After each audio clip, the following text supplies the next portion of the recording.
Coming up, Mika shows us more of the Bucks Indoor National Athletics. we find out the untold story of tennis player Ewan Ullman. What's what with Di Watts as we find out just what makes Met so fit. And we go behind the scenes with Inform Maddie Shutback.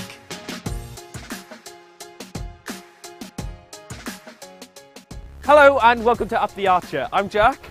Sorry, mate. And I'm Moofy. It's nice to see you turn up for once. Where you been? I went to go get the match ball for the game we're covering later on. One, you do realise we're covering the football, and two, you're not the mascot. Explains a lot on why they gave me a funny look when I said, can I have a rugby ball for the football pitch? I'll get rid of that. Ooh, that was a bit close. Well, we'll be covering the Cardiff Met's game against Durham today. Are you excited for the game? Yeah, really looking forward to it. It's the first knockout game for Cardiff Met since they had the final. But before we got all that, we're only 6 weeks away from the biggest event on campus.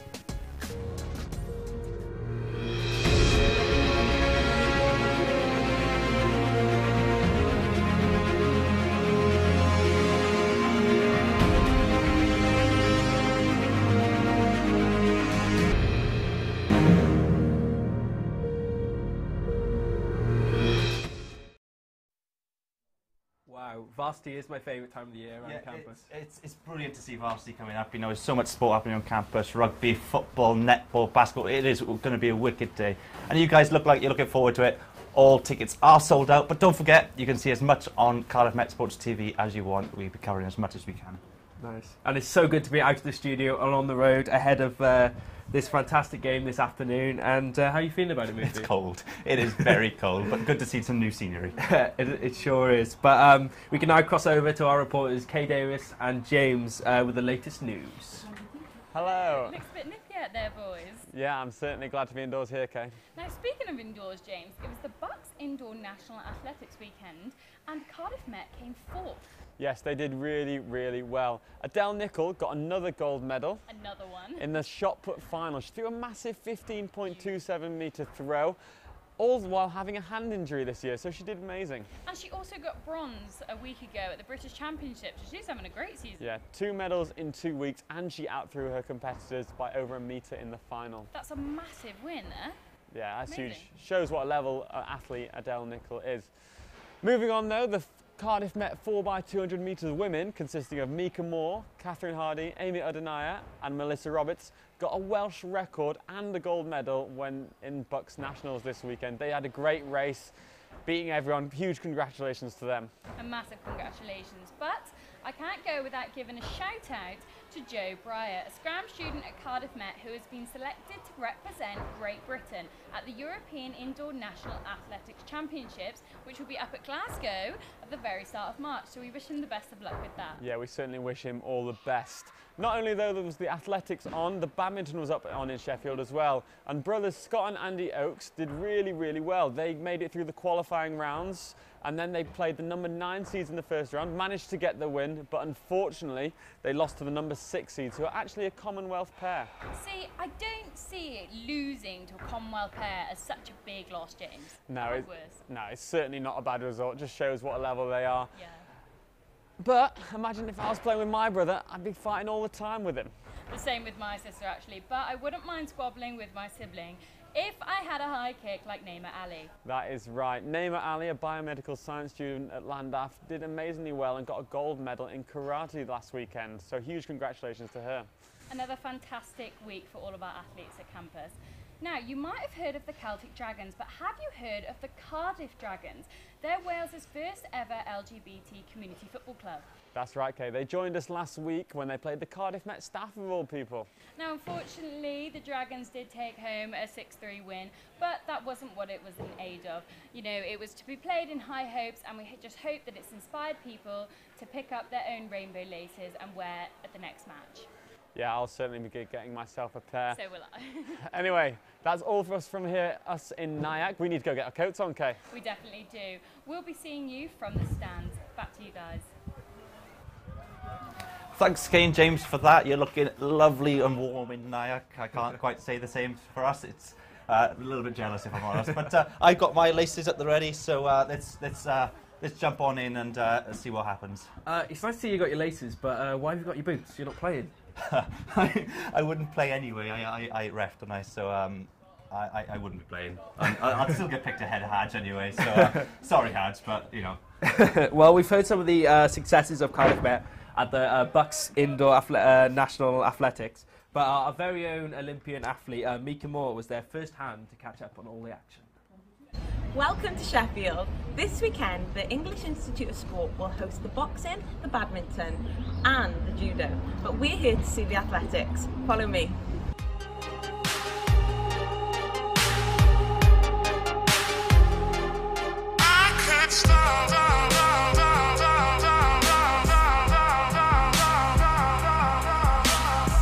The weekend got underway with the archers running the show, with many athletes cruising through the heats. But the question on everyone's mind was, will the Met beat Loughborough this year? Shannon Malone in the front, together first time to do exactly how much quicker than everybody else has Mary beat.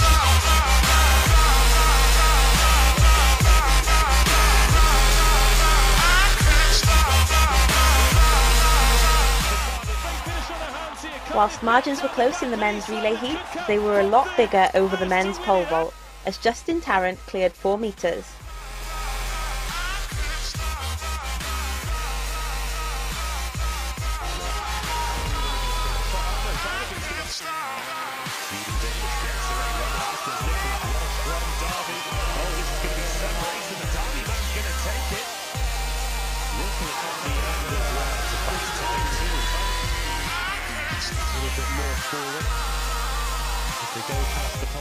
A PB in the sand for Jeff Angela, edging closer to that 14-metre mark. And PBs were in the air as the women's relay set a new Welsh record in the heats. And here he goes with his final go. 470 is the height. His third attempt. Catches it.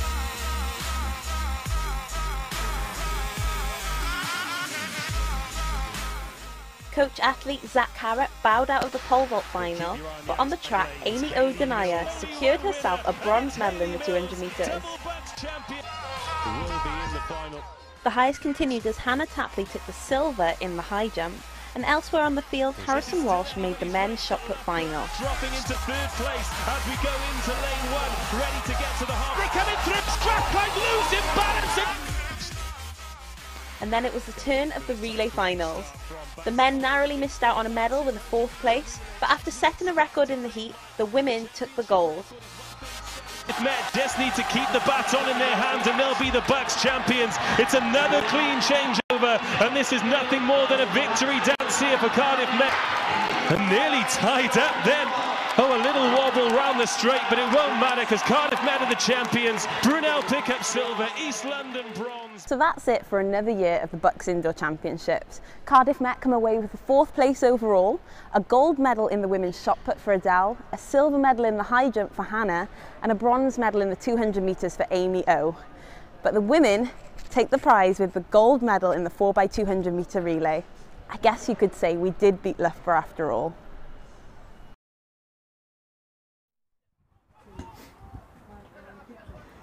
Thanks, Mika. It looked like you had a lot of fun in Sheffield, and congrats on your medal. Mufi, have you ever won a medal? I once won a medal in primary school for really good attendance and punctuality. I can't quite say the same anymore, but you know, I do try. You're never on time, Mufi. That's just a fact. I try. I really do. I do. That's great. Now on to rugby, and last week the women's team played against Bristol University in a top v bottom fixture. Now, the men's didn't have so much success against Hartbury last week away, but the women's are flying high in the Women's League, so we've put a highlights package together to see all those magnificent tries they scored against Bristol last week. Enjoy.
Daisy, congratulations on a comprehensive victory today over Bristol. How pleased were you with your side's performance?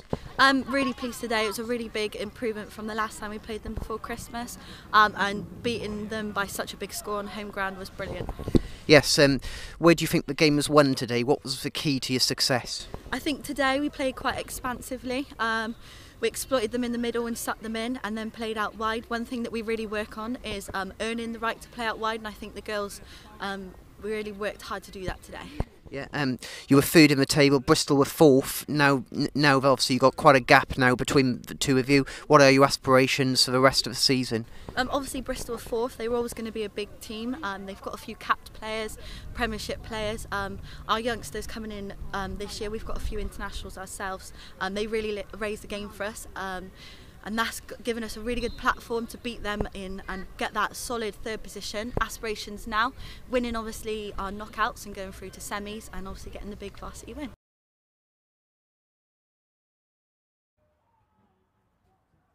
Wow, well done on the win, and good luck in their final league game next week against Oxford. And good luck to the men's tonight playing Leeds Beckett away. We'll be rooting for you here at Cardiff Met Sports TV. But that's not the only big game happening this week. You know, we've got that big game, Wales versus England on Saturday in Cardiff. So, Jack, how do you think it's going to go? Oh, I am so excited. I think it'll be a crucial game in the Six Nations, and I reckon it's going to decide the whole tournament. But the team has not been announced yet. What changes do you think will happen, Rufi? Selection is going to be key, and to be honest, I think the team picks itself. It's the case of who's going to partner Alwyn Jones, who's going to play at 10, and what the back three is going to be. I think that's the only dilemmas really. So we'll see what happens tomorrow when that team is announced. So of course, fitness is key for a rugby team. So we've caught up with Di Watts, who's the lead at the strength and conditioning here at Cardiff Met, just to see what he does with all our archers team.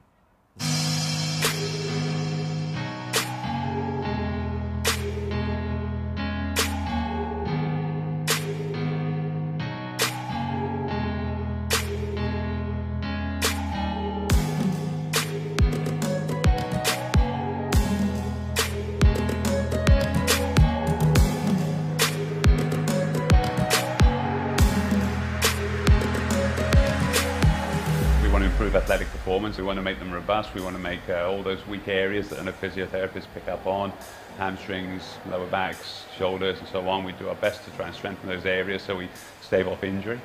We'll also collaborate closely with the coaches as well. So if there's areas within their schedule that they have quite a bit more downtime, we can factor in maybe more fitness sessions. We can start to add some different things in to help with their continued development. Last station now, guys, last one. Every team that we have in have got their own specific drills. Some there are crossovers, but there are always going to be specific drills for specific sports. Certainly if you look at the rugby, there's a lot of strength involved. So there'll be a lot of basic lifting, squats, cleans, upper body pushes and pulls. There'll be more specific type drills, which are scrum type drills for the forwards, for the backs. We look at an awful lot of reactive type drills. And then as you move on through to certainly netball, you look at the Celtic Dragons on our own netball group. Again, stiff ankle drills, reaction drills, impulse drills. There's upper body sort of robustness. It don't have to be strong like a rugby player needs to be strong, but they still need to be physical enough to win 50-50 type challenges, because if we want people to jump higher, move quicker, change direction quicker, stop quicker, then they need that strength to actually underpin the other physical components.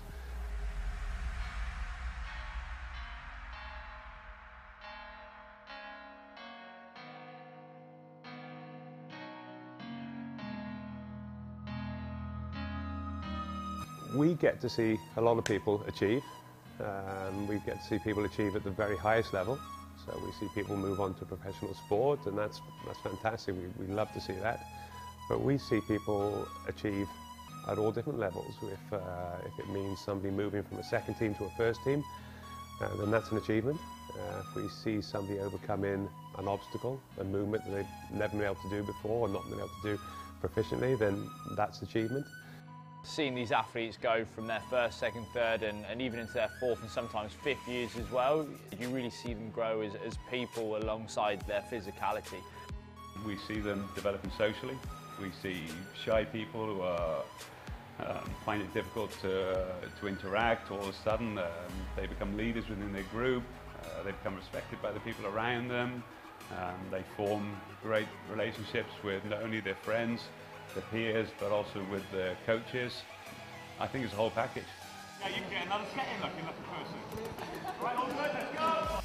It's a real testament as well that I feel we have lots of students who go on to become PE teachers or working with groups of people, and maybe 2-3 years down the line they bring some students in to see us and to give them a taste of what they had at university. And whenever we speak to them, whether we've not seen them for a year, 2 or 3 years, it really holds true to them the sort of the experiences and relationships that they've built through S&C and through their morning focus sessions. So for me, when I see people coming back and speaking so highly of that, I feel really proud. I think the ability to let somebody or help somebody achieve is a great thing to say that you've done, you know, or been a part of. In terms of our internship roles and the amount of interns now we have working with myself and Di, each year increases because of the demand that we have through obviously the increase in athletes becoming focus sports, and we're always, like you said, trying to push forward. We get them in, do our CPD with them, we get them to get up to speed with the way we like things to be done. We talk about all the different components of physical fitness, so I feel they're a really, really important part of our environment.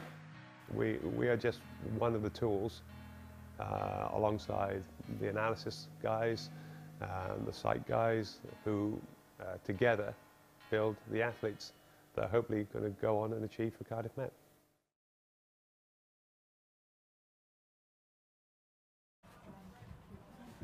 Wow. So Mufi, you were there. Was it hard as it looked, or? Yeah, it was very difficult, those sessions. They looked hard, they looked intense, they looked vigorous. Yeah, I can't have any more adjectives to put to that. And I got to ask, did you try any of the sessions?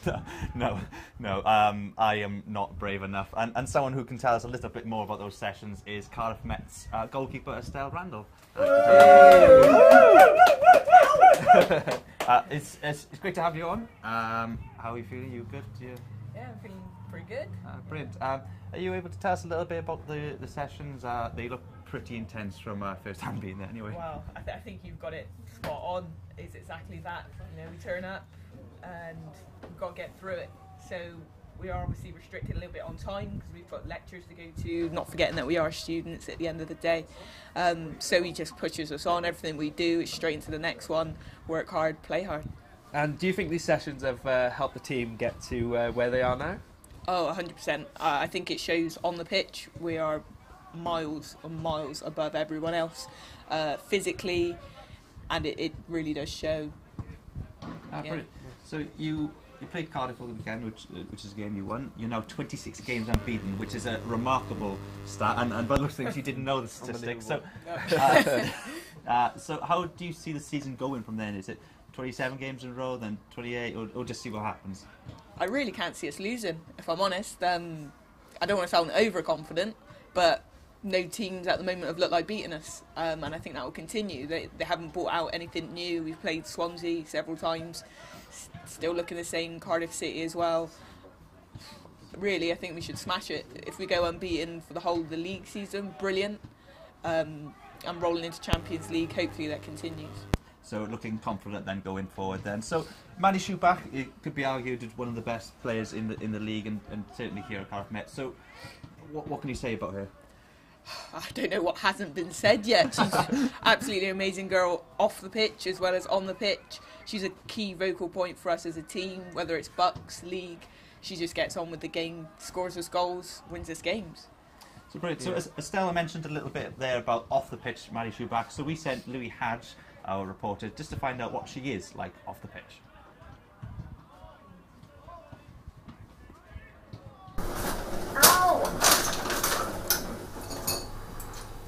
So my mom, like, ever since I was little, she hasn't like missed a game. Even all through college, she would come to every single game. She would get upset if she actually missed them. So her not being able to watch my games, like, she kind of gets bummed out sometimes. But every time it's on Facebook Live, she's always there watching and, you know, catching up the games later and stuff like that. Jess, I'm getting ready. I don't know what you want me to do. I'm getting ready. I'm excited. I think it's going to be a tough one, and I think we're ready. Adam, don't quit playing. We're just friends. What are you saying? Said there's another look right in my eyes. My first love broke my heart for the first time, and I was like, baby, baby, baby, oh, baby. Absolutely.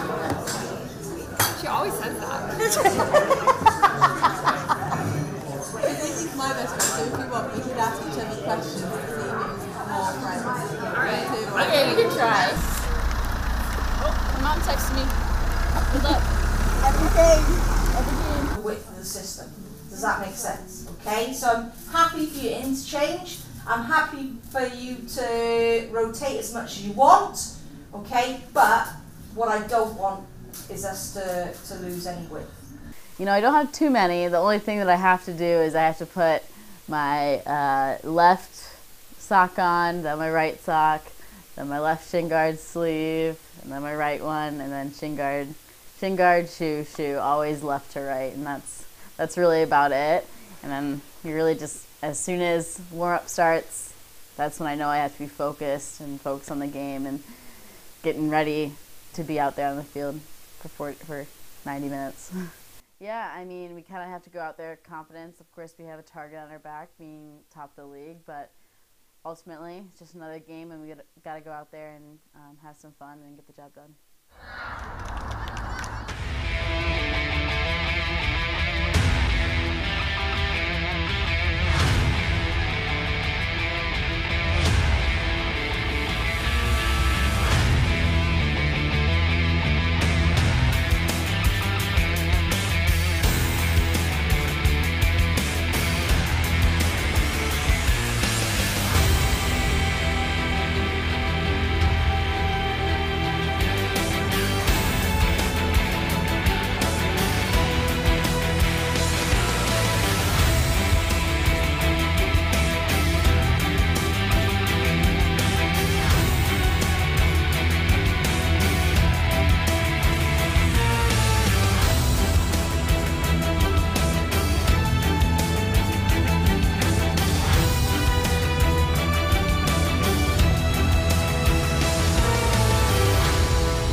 This is the first time since September that we've had a 15-man squad.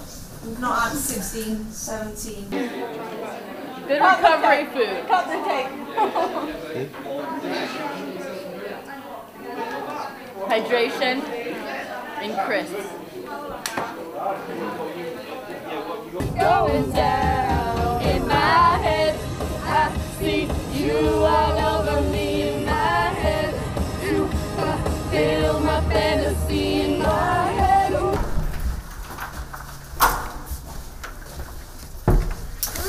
Home. Home sweet home. Just another day at the office.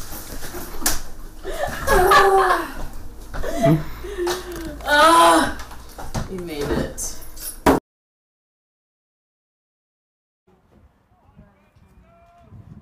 Thank you for that lovely insight into the Cardiff Met women's team today. But I have to ask, what's your experience? Are you excited about hopefully pushing for more Champions League football this season? Yeah, definitely enjoyed it last year. It was nice to get a bit of midsummer sun out in the Ukraine. I think the experience in general was brilliant. Unfortunately, we didn't get the results we wanted, but we go again hopefully this year after a good performance in the league. That's brilliant. And Estelle, thank you so much for coming on the show today. Thank you. And don't forget, we might be coming up to a close here on Up the Archer, but we will still be around. We're going to cover the men's football round of 16 game against Durham. It's going to be an exciting game, so stay tuned for that here on Cardiff Met Sports TV. Tom Prosser and Charlie Phillips will be taking over the commentary later on. But in the meantime, here's an insight into the mastermind of that team, Christian Edwards.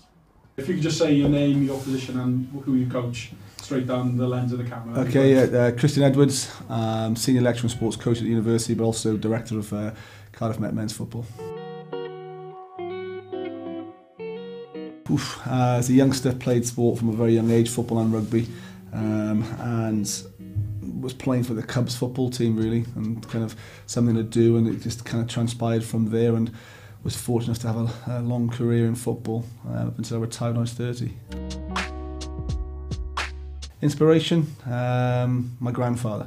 He's certainly my inspiration. Somebody he's no longer with us, but somebody I looked up to, and somebody that I kind of aspire to be, I suppose, in many ways as I get older.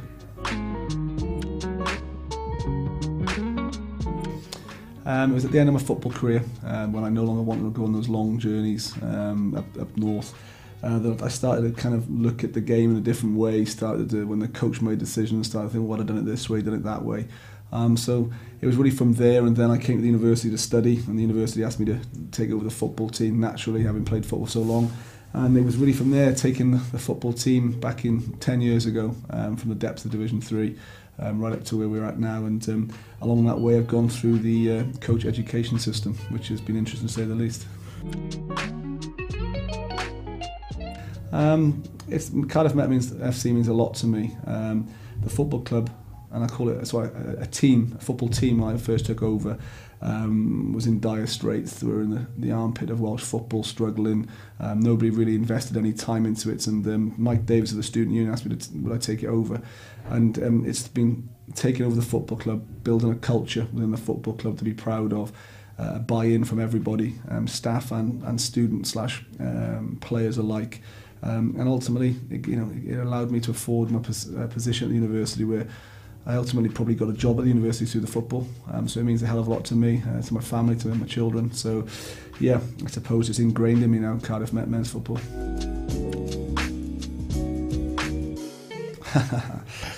I wouldn't like to say philosophy. It's a belief, it's a way of doing things. I think I'm very much principle based. From when I was a youngster, Frank Burrows, talking about inspirations earlier, was certainly an inspiration from a coaching perspective. Believed in hard work, values, beliefs, and being humble, being very humble. I think that's what my principle of coaching is, but the way I act is erratic, aggressive, or when I'm not off the pitch really. I think it just becomes the emotion that you put into it, and people that watch us on Saturdays will see this loudmouth, bald-headed, bearded bloke shouting a lot of rubbish, but behind that it's somebody that really cares about the players and the club that we work within. It's difficult but enjoyable. There's a balance between what we do, but it's an enjoyable one, and you get to see the players firsthand. You end up supervising some of the players' work, and you get to see them as that dual career athlete, both as an academic and them as students, and myself as the academic, and them on the football pitch. It's good to see the learning both on and off the pitch.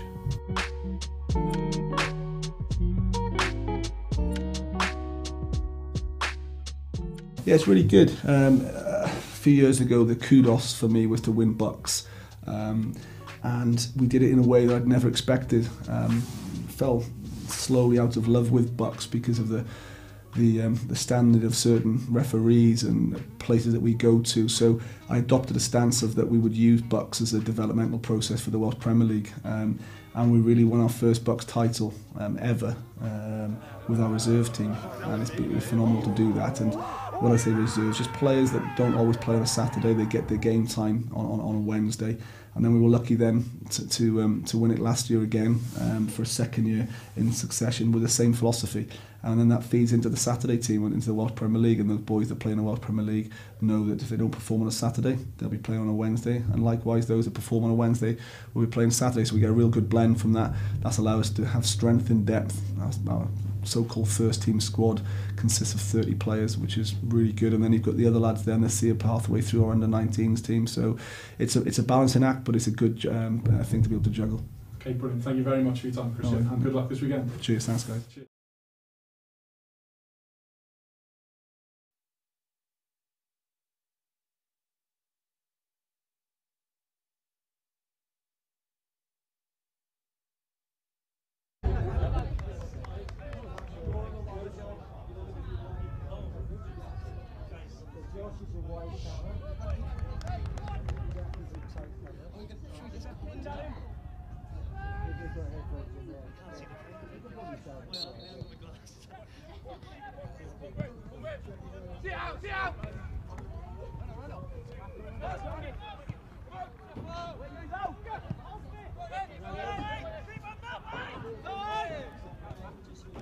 Yeah.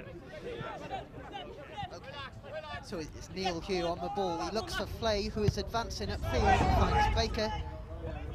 Hadajonai. Out to Dion Phillips. It's Phillips. He looks to make a quick start down the right-hand side. Durham retrieve the ball.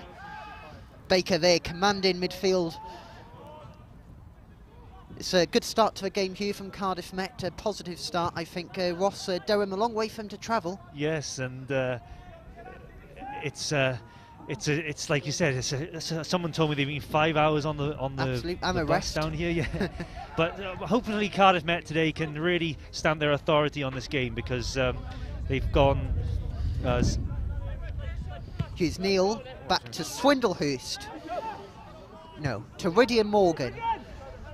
Rydian Morgan there, out to Matt Chubb. He was man of the match in the last game against Bath. If you can long see, ball forward. If you can see, they're playing their interesting kind of like 3-5-2 formation. Really. Out to Neil. Neil looks to make inwards into the box. Ball out to find Dion Phillips, who can't quite get to the ball. Good goalkeeping there. He came out very brave, Ross, and collected the ball.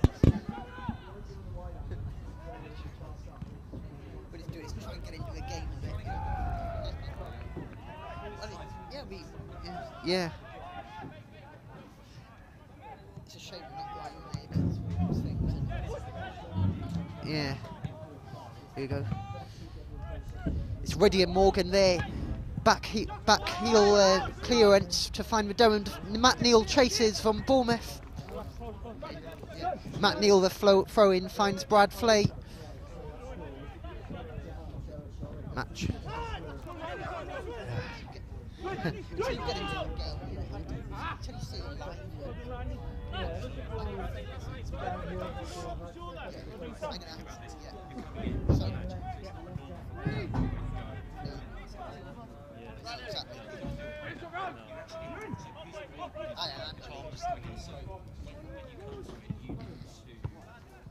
Do I say a quick intro? Yeah. Exactly, so I want to join the game. And I need to get into it.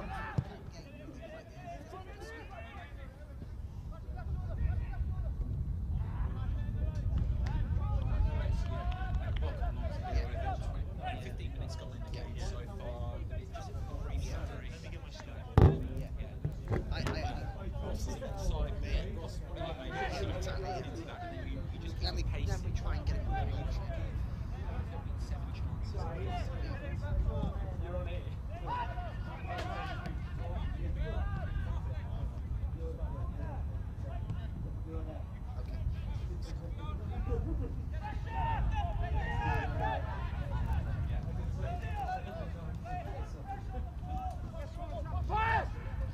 Good afternoon, everybody. Welcome to King Coyd. We are now here for the round of 16 match in the Bucks. It's Cardiff Met versus Durham. The opening few minutes of this match have seen Cardiff Met with most of the possession. They've had a lot of ball in the Durham half.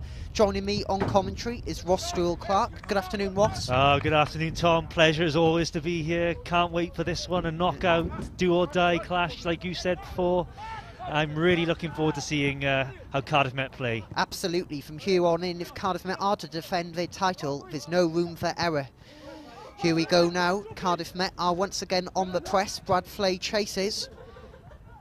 I've got to say, I saw Cardiff Met play last week against Swansea under-18s, and they really impressed me, actually. They looked the sharpest they have for quite a while. Yes, so I think they're peaking at the right time, Ross. You know, I think the Cup win against Cambrian in the Nathaniel MG Cup has really given a big lift around the place. Yes, and we went to see that game as well against Cambrian and Clydach.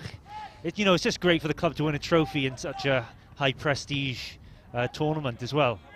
Yes, it's Guyon Howell here chasing. Cardiff Met here look to make a positive start. They want to get a goal early. I think that will relieve a lot of pressure for them, Ross. Yes, in a cup tie or in a knockout game, getting a goal early always settles the nerves. But I'd like to see the strong side Cardiff Met have played today. They got Chris Baker, normally a first-team player playing, so that's that's a big sign call. of intent. Chris Baker, 22 appearances in the Welsh Premier League, plus of course he played in that cup final. Long throw in into the box. Rudyard Morgan there, high upfield. Swindlehurst collects. Hoofs the ball up into the air. Baker headers out to Dion Phillips, collected by the Durham goalkeeper. Yeah, that was good covering there from the Durham left back. Intelligent header back to the goalkeeper. Very composed play there. But as you can see, Cardiff Met here pressing the ball. They absolutely are. They're playing really well at the moment. Durham, I don't think, have made any inroads yet. Perhaps they can here. They look to attack. They've made a 5-hour journey down here. Can they get their rewards? Matt Chubb there is beaten. He loses the ball, but it's ricocheted out for a corner. Yeah, Matt Chubb there just needs to be a bit careful. He doesn't get that ball over the top there. It can be awkward conditions sometimes in a bit of a breeze, but he did well, he recovered well, but corner kick, these are always dangerous. Absolutely, particularly this early in the game. The Archers need to make sure they're organised, don't they, Ross? You know, whether they know who to mark, the man marking. And we've watched them before, Tom, and set pieces, they have been susceptible. Off. Okay, here we go, corner into the box. Alex Lang fails to collect. They're very, very close to getting punished. I must say that was a devilish delivery into the box, and really you'd expect one of the attackers to nod that in. Yes, that ball evaded anyone. Anything could have happened there, but lucky for Christian Edwards' side, it's gone out for a goal kick. Rudyard Morgan here looks to play out from the back. He finds Swindlehurst. Cardiff Met do play a very interesting formation. They do. Three at the back, Ross, is it? Yes, it is the three at the back, and they like to play with wing backs, and it has worked well. Worked well for the first team, and they try and filter it down. But it's interesting actually that we've got, I think, Alex Lang's in goal as well for Cardiff Met. Yes, former Swansea youth player. It's a real coup for Cardiff Met to have his services this season. Yeah, goal kick there. Alex Lang will be in action once again now, Ross. Yes, good defending there from Rudyard Morgan. Didn't dive in, stood his ground. It's good to see Swindlehurst back as well. Absolutely, he got injured, of course, against USW in one of the first games of the Bucks season. So it's great to see Matt back in action. He actually joined me on co-commentary, Ross, for the Bath game a few months ago. It's interesting in the midfield. We got Hadge, Pasham, Flay, Baker. They play that box midfield, which is. It's quite an interesting one, and Christian Edwards, you can see, is a real tactician, and he works a lot on phases of play and training, and it's an interesting setup. It's quite difficult to work out how they play sometimes, but they seem to have it down to a T. A versatile bench too. Haderjonai there on the ball. It's played out wide there to Dion Phillips. Haderjonai to Chubb. Chubb to Passion. Yes, you're right, you're saying they're versatile, because I saw Lewis Hadge in the midfield last week, was playing right back, and they're very flexible, and they play different positions. So that's a good side to the Cardiff Mets game, isn't it? That they can change things, whether it's through injury or through tactics. It's Rudyard Morgan. He looks to ponder Met's next move. He goes back to Alex Lang. Lang to Matt Chubb. To Passion. Passion out to Swindlehurst. Swindlehurst finds Flay. Flay is advancing upfield. He's down the left-hand side at the moment. He plays back to Matt Neal. It's Neal. He crosses the ball into the box, but takes a big deflection off the Durham defender there. And it's Haderjonai. Can't quite get control of the ball. Oh, composure there from Rudyard Morgan, love that. The little chest down, build from the back again. They aren't panicking here at Cardiff Met. They're playing some very good football.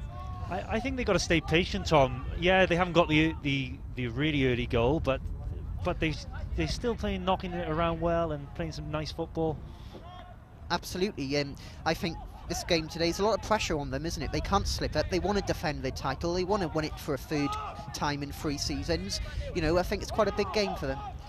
Yeah, it's like every cup tie when you've won it the year before. I think you do put extra pressure on yourself. And also Christian Edwards, he'll want to win trophies. as we've seen on the weekend in the Welsh League, the first team are doing well as well, and they want to win it all. Gwion Howell here chases down the ball, puts the keeper under some kind of pressure, which leads to a wayward clearance. I've got to say, goalkeepers in this day and age are more like outfield players, aren't they, as well? They really do have to be able to play with their feet now. Swindlehurst here, the throw-in, finds Morgan. Across field to Chubb. It's Chubb. He finds Dion Phillips.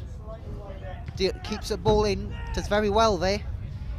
The two wing-backs for Cardiff Met, Dion Phillips and Matt Neal, they do a lot of work getting back and forth, They do. That's the way it's played in this modern game, isn't it, Ross? You know, and I think they play it very well. They don't just attack, they are very wary of their tactical place on the pitch. Yeah, but it is important for the two holding midfielders, Pasham and Lewis Hadge, to, when the ball counters like this, for them to make sure they're protecting the defence, which they're doing well here. Great work there by Flay to win the ball. Matt Neal cuts inside, tries to pick out Dion Phillips. The ball there goes just a bit too quick for him, but Phillips does superb to keep that in and give himself a chance. But is now out for a goal kick. Dion Phillips as well, Ross, he's been in and around the Welsh Premier League, so he's been on the bench a few times, looks a promising player. Yeah, and Tom, it's funny you talk about Dion Phillips. Last week against Swansea, he scored an absolute worldie. He came in on his left foot and hit an absolute cracker. So you're right, he's really staking a claim. Oh, yeah. A very late challenge there by... But very late challenge here. What will the referee do here? Will he give him a stern word of advice, do you think, Ross, or give him a yellow card? I think just give him a little talking to. It was just a mistimed challenge there. The player looks a bit hurt, but I think he's just taking a breather, actually. I think Durham will be quite happy with this start. Yes, absolutely. Of course, Durham, they didn't have the greatest form in the Northern Premier League. They only won 2 out of their 10 matches, losing the other 8. So I think they will come here as clear underdogs, will Durham, but they'll want to make this long journey worth it. Yes, and looking again here at Neal, we were saying defensively he does his job. He's right there back with the back line there. Now he comes out, it's like he does 2 jobs. It's hard work, I wouldn't fancy it. Good clearance there, but Durham are defending well here, very commanding defending as of yet. Yeah, it's you can see they're a bit panicked on the ball though, Durham. If Cardiff Met really go for the throat now, I think they can get a couple of goals actually in this game. They look a bit nervy to me, Durham. The striker there not holding the ball up. It's Morgan back to Alex Lang. Alex Lang goes upfield to Dion Phillips. Durham there defending in numbers. They got several players there around Phillips to stop him from making any advancement. Yeah, good pressure there. Putting him under pressure, and Chubb, like you said, is a reliable stalwart for Cardiff Met. It's Gwion Howell! Narrowly over there. Good effort by Gwion Howell, one of the first clear-cut chances of this match. I think Gwion Howell, another interesting selection, Ross. Yeah, well, Howell there, it's a difficult one. He's going away from goal. He's got to try and get it over the goalkeeper and into the net. But it wasn't a bad effort, actually. And like you said, we haven't really seen him a lot in the Bucks competition this season. So it's good to see him getting a run out today. I think he could be a very key part of this game. I think it'll be interesting to see how he links up with Brad Flay, who of course got a goal in the last Bucks match here against Bath. Yeah, Flay is a little magician, isn't he? He's very good on the ball, picks up good spaces in front of the back. Yeah, at times I think Brad Flay should be renamed Brad Flay. There's loads of Flay, doesn't he? Yeah. Yes. That's gone. Neal chases there, appeals for a throw-in. The assistant referee agrees. Matt Swindlehurst to take. But again, that was good pressure from the Mets. You know, sometimes you can just switch off, but they're really getting in amongst them. It's Rydian Morgan with a throw-in. Good header down. Durham there clearing upfield. Hadajonai will challenge. He gets the ball. He plays to Matt Chubb. It's Chubb. Back to Lang.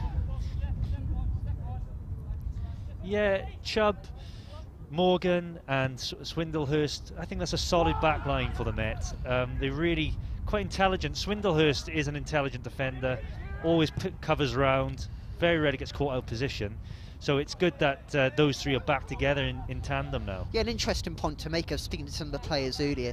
The Welsh Premier League side, they play three at the back, so Christian Edwards wants to replicate this in the Bucks League. So if any of these players are required to step up, they know exactly, the formation of the side. That's a good move, isn't it, Ross? Yes, definitely, because as we've seen, Morgan, who's on the ball just there, he's been playing in the Welsh Premier League and he's been in the squad. Baker's been in the squad. Howell's been in the squad. So there have been players.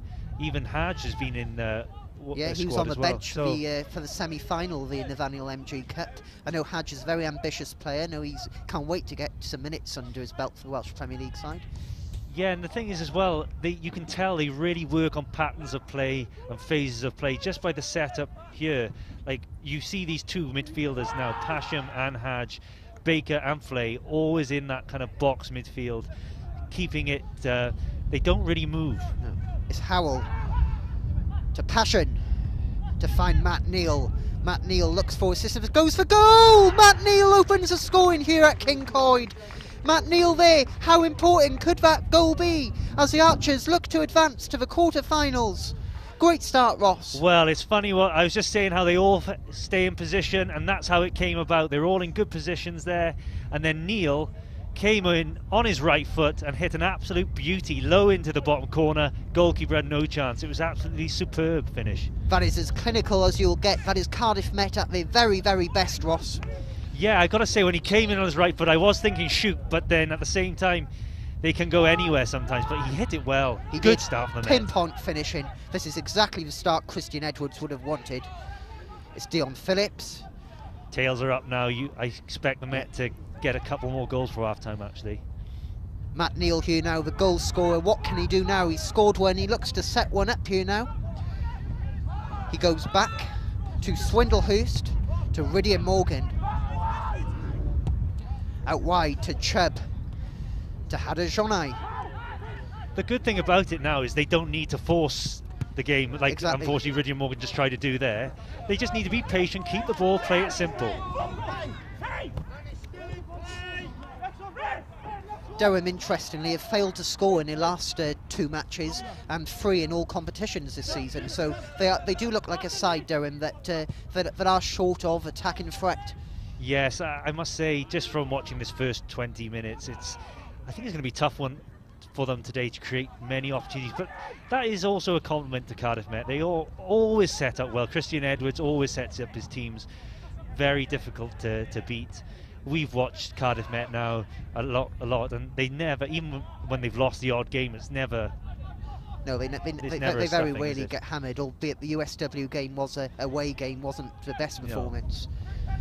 But you know, this is a kind of good game for them as well, because Durham probably not the strongest opponents they could play, but it kind of gives them time to get into the game more then. Exactly, Ross. You know, Durham are coming here low on confidence, but I think this is a free chance for them almost. You know, it's a chance for them to come here with no pressure. They're not expected to win, and see if they can get into the quarter-finals. Yeah.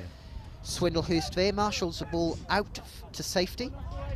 It's interesting, Swindlehurst, he's been out so long. When you come back and you play your first game, I think he'll struggle in the last 30 minutes really, or 20 to 30 minutes. Yeah, it'll be interesting to see if he completes a full 90 actually, but Swindlehurst for sure is a great player, and he is one who I think has a good future in the game, and of course has been a stalwart of his Cardiff Met side. That's very true. That's very true. Well, he was captain, and you need these leaders in your team, though. Absolutely. In the USW game, when Swindlehurst got injured and got stretchered off, I felt that was a big blow, actually. They switched off from there on in. Yes. It's Hadajonai to Chubb. Chubb finds Lang. Lang clears upfield. Headed away by the Durham defence. Baker chases.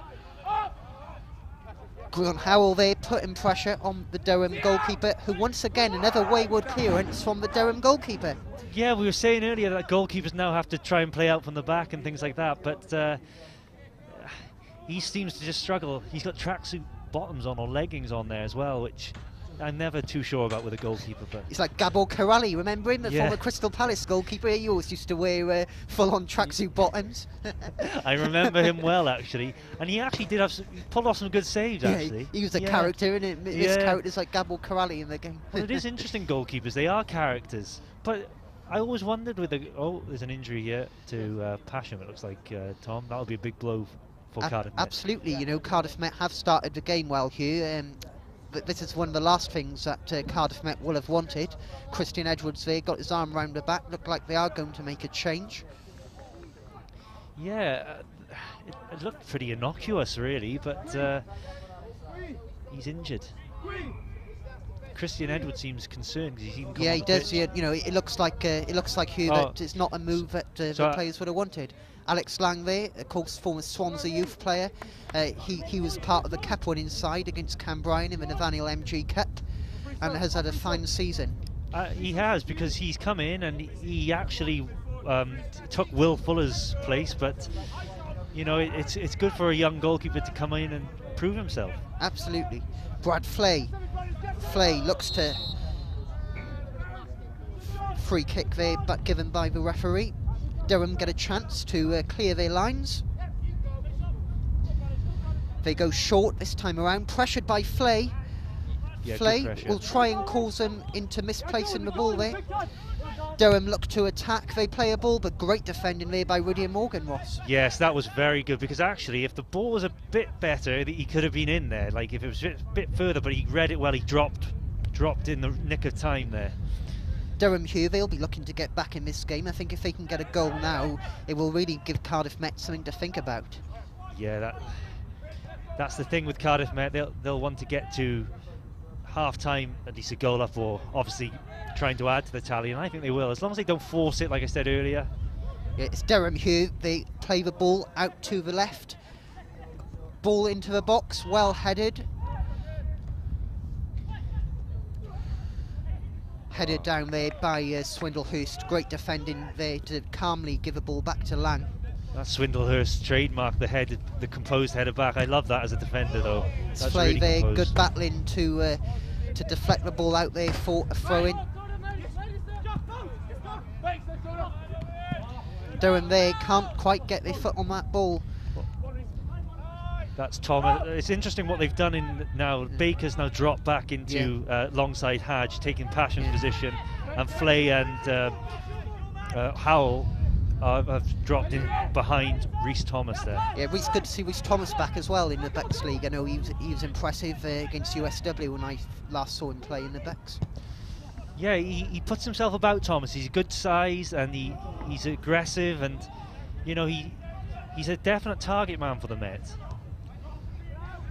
It's Dion Phillips. It's Chubb. Back to Rudy Morgan. Cardiff Met Hughes spreading the ball out very calmly. Durham is struggling to get the ball off him. Yes, it's they just got that. He's gone for a longer one there, but they don't need to force it. A few times Morgan has tried to hit a longer pass or a ball into midfield. I think they just need to be a bit more patient, and there'll be more goals in this game for the Met. Good chase there by Gwion Howell. He's impressed me, Ross. He looks a player that's, you know, he won't just stand there and wait for an opportunity. He's a player that looks to make things happen, does Howell. Yes, and that's what you need in a team. And every team needs someone who can produce a moment of brilliance or a bit of magic. And Met with Dion Phillips and Howell and Neil have got players who can do that.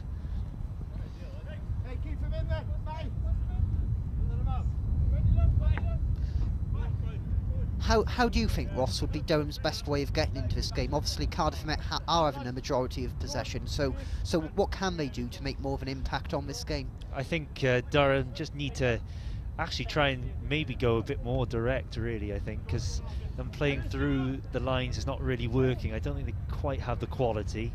So I wouldn't be too surprised if they start going a bit more direct up to the front man. It's Baker there, standing strong. But the Durham skipper gets through. He carries the ball, but Hadajonai intercepts, and a very strong challenge there. And Hadajonai wins a free kick. That's great midfield play there from the Albanian ball midfielder. Well, that's what he's there to do, and it's like that. As a manager, you'd love that from your holding midfielder. Putting the tackles in, playing simple, that is exactly what he's there to do. So he's doing his job brilliant there. It's Morgan to Chubb.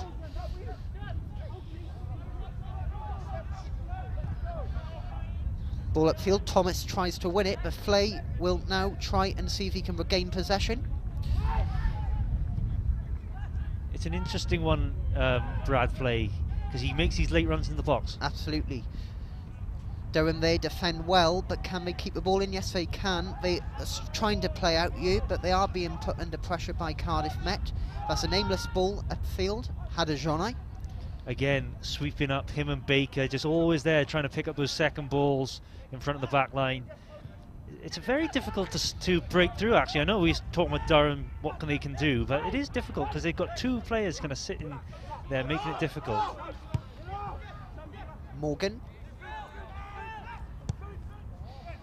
He goes out wide to pick out Phillips.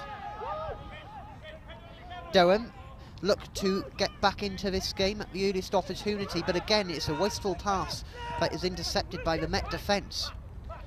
Matt Neal very strongly. It's interesting that it looks like Hadj has gone right back now, and I think they may have switched to a 4 at the back, with Swindlehurst going centre back with Chubb.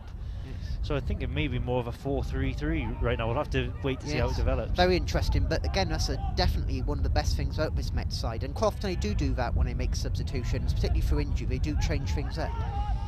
Yes, and actually last week against Swansea, they did play 4-3-3, and as I was saying earlier, Hadj did play right back, and it worked well, I thought. So, he sends his blood, Christian Edwards, and thinks he doesn't need to have two holding midfielders in this game.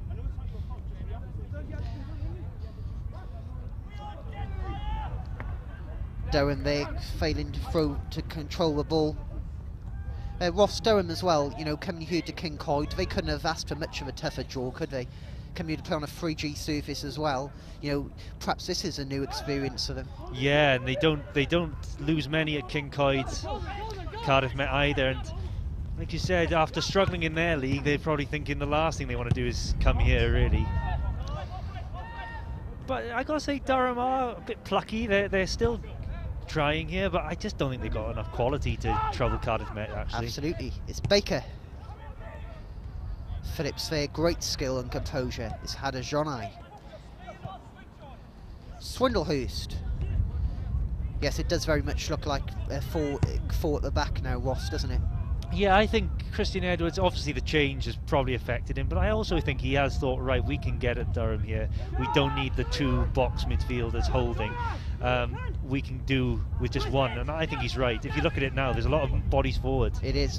It's Neal. He looks to get the second here. Of course, the goal scorer from the first is Flay. Flay whips the ball in, but it goes out for a goal kick. Yeah, just looking away there, Baker's the one sitting, and like a lot of them now have got license to roam. You've got Howell, Flay, Neal, Phillips, Thomas. They're all got license to roam, so they're sensing blood here, I think. Yes, it's good to see though that Christian Edwards. It's good to see though that Christian Edwards is adjusting it to how the game has developed, because it could have been easy for Christian Edwards to just do a like for like substitution, but it's good to see that he's, you know, figured out how this game is likely to go and has made a tactical substitution. Very experienced coach, Christian Edwards. As we know, he's got his coaching licenses, A licenses, pro licenses, and you can see in his tactical knowledge of the game, he's very, as Cardiff Met are very lucky to have him, to be honest, as a university coach. Absolutely. To have Christian Edwards. It would be a dream, to be fair. It's Hadajani. He started this game very strong as Hadj. He's a very strong, combative player. Durham, they intercept and they look to break. But again, Met are defending in numbers, and Chubb clears the ball to safety. Yeah, sometimes, if in doubt, kick it out, as they say. Back to the Durham goalkeeper. Durham, who I think, will they be quite happy to go into, you know, half-time just a one down? Will they be looking to damage limitations? Yeah, I think so. Offside there, the Cardiff Met defence called it and the assistant referee agrees. Quick free kick there by Hadge, spots Phillips in acres of space. He now carries the ball and looks to get the ball into the box and is put out for a corner. I think Cardiff Met do sense blood here. They need to maybe get a second goal now before half time, and then in the second half enjoy themselves. But you know, as long as it stays 1-0, Durham, it only takes a set piece or anything really. How many times have we seen this season Ross them switching off like Bath? In the 2 games against Bath, they've switched off in last minute and conceded equalisers. Yeah. Chance here from the corner though. Corner comes into the box and is headed wide by Baker. Half chance there for Cardiff Met. Baker will be a bit hard on himself there. I think he'll be looking to get that on target. Superb delivery though. The drill delivery is difficult to stop as a defender when it's like that. Baker got his head to it, just couldn't quite direct it on the goal, but great delivery. Hadajonai looks to win the ball back. Durham play the ball forward and they'll look to get a shot on goal, which they do. That is a fine save by Alex Lang. What a save. That is a player of the highest calibre, Ross. Yes, I must say that was quite a good move from Durham, and when it broke to the guy on the left-hand side and he hit the shot, I was like, that's going in. What a fingertip save. Like you said, it was top draw goalkeeping that. Absolutely. You know, Durham, this may give them some confidence perhaps, and a shot on target like that will give Cardiff Met something to think about now for sure. Yeah, this is what makes you nervous, set pieces, definitely. The ball comes in and is well defended there. Great header by Rudy Morgan. Flay chases and it is out to safety for a goal kick. Cardiff Met very lucky there to retain a 1-0 lead. Yes, well that's just it's a good thing that's happened there, because there's a warning sign that anything can happen. You can't switch off for a second, especially in this league. We've seen before with Cardiff Met when they switched off. So they've just got to keep going, put the foot on the pedal, get that second goal as soon as possible. Hadajonai there, a stray pass which Durham will look to punish. They go forward and Flay puts in a superb challenge there, gets a ball and he goes for a second. Superb there from Flay, showing his defensive qualities as well. Yes, he's just got to be careful, Cardiff Met. They don't lose concentration and slack their passing. Durham who are making some inroads. Great ball into the box there, great run by the Durham attacker. Ball into the box and it's headed, but they can't find a player. Well, Cardiff Met very lucky there, because that header, he should be heading that towards goal. And he's headed it, for some reason, across goal. And they got another let-off. Durham are coming back into this game all of a sudden. They are. Perhaps this tactical adjustment is not going to do any favours for the Archers. And they get a shot on goal, but narrowly wide there. But again, if that was on target, that would have justified a very exciting few minutes for the visitors. Well, that's 3 chances within 2-3 minutes there for Durham. Cardiff Met, and it's not really come from fantastic football, it's come from sloppy play from Cardiff Met. So they just need to brush up on their play in defence at the moment, passing especially. Of course, Durham have won 2 games though this season. They have beat Stirling and the University of Birmingham, so they have won some games. And they will look to make that a 3rd here today. Yes, well, it's a tough ask of them, but what I think this formation does for Cardiff Met, it makes them more dangerous going forward. Yeah. They may lose a few chances at the back, but going forward, they just need to get hold of the ball a bit more now, though.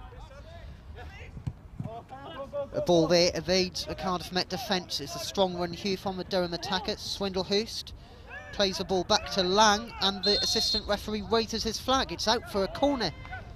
As we were saying, panicky now, Ross. These sloppy errors. I think Christian Edwards will be a bit concerned by the sloppiness from Cardiff Met at the moment. Just need to tighten up at the back. Swindlehurst actually did well originally there to get back, but then just gave a poor pass.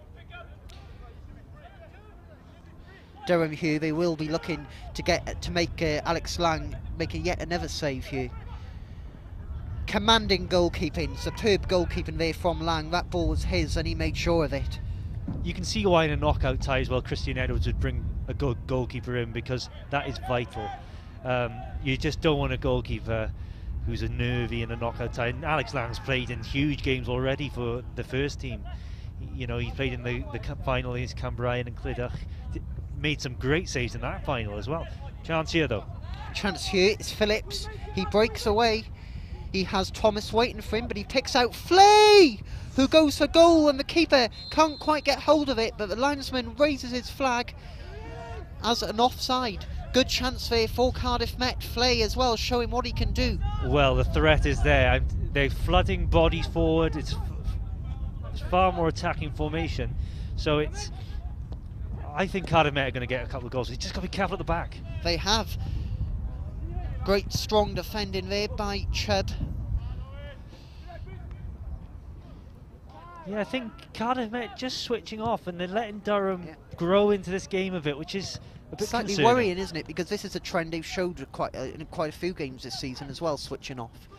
What I will say though is Cardiff Met do have a lot of space. So when they get into the final third, they have a lot of time, space. Like Flea, they're struggling to pick him up at times. Swindlehurst. Chubb plays out wide to Hadajonai, who picks out Phillips. Durham retrieve the ball. Durham here, they have bodies moving into the box, but again, superb defence by Brad Flea. Baker picks out Morgan, who is in acres of space. It's Matt Neal. Neal is racing down the left-hand side. Matt Neal, he's had a good start to this game, of course, scored a goal. Yes, it was a lovely strike, but actually, when you think about it, Tom, they haven't created many other clear-cut chances in this game. No, the Durham goalkeeper has had very little to do, hasn't he? Yeah, only that shot from Brad Flea I can really think of. So I think Christian Edwards will be a bit disappointed. They've had some good situations, but haven't quite made the most of them. Passing just needs to tighten up a bit, get a little bit better. Throwing here into the box, headed out by the Durham defence. There's Morgan, got the nutmeg there. A contender for Met skills there, I think, Ross. Oh, you know me, Tom. I love it when someone gets nutmegged. I even had a nutmeg in the week, Ross, when our sports broadcast group were playing. Yeah, you did actually, Tom. You like Maradona with your left foot. Best compliment I've ever had, Ross. It's Morgan here with the throw-in.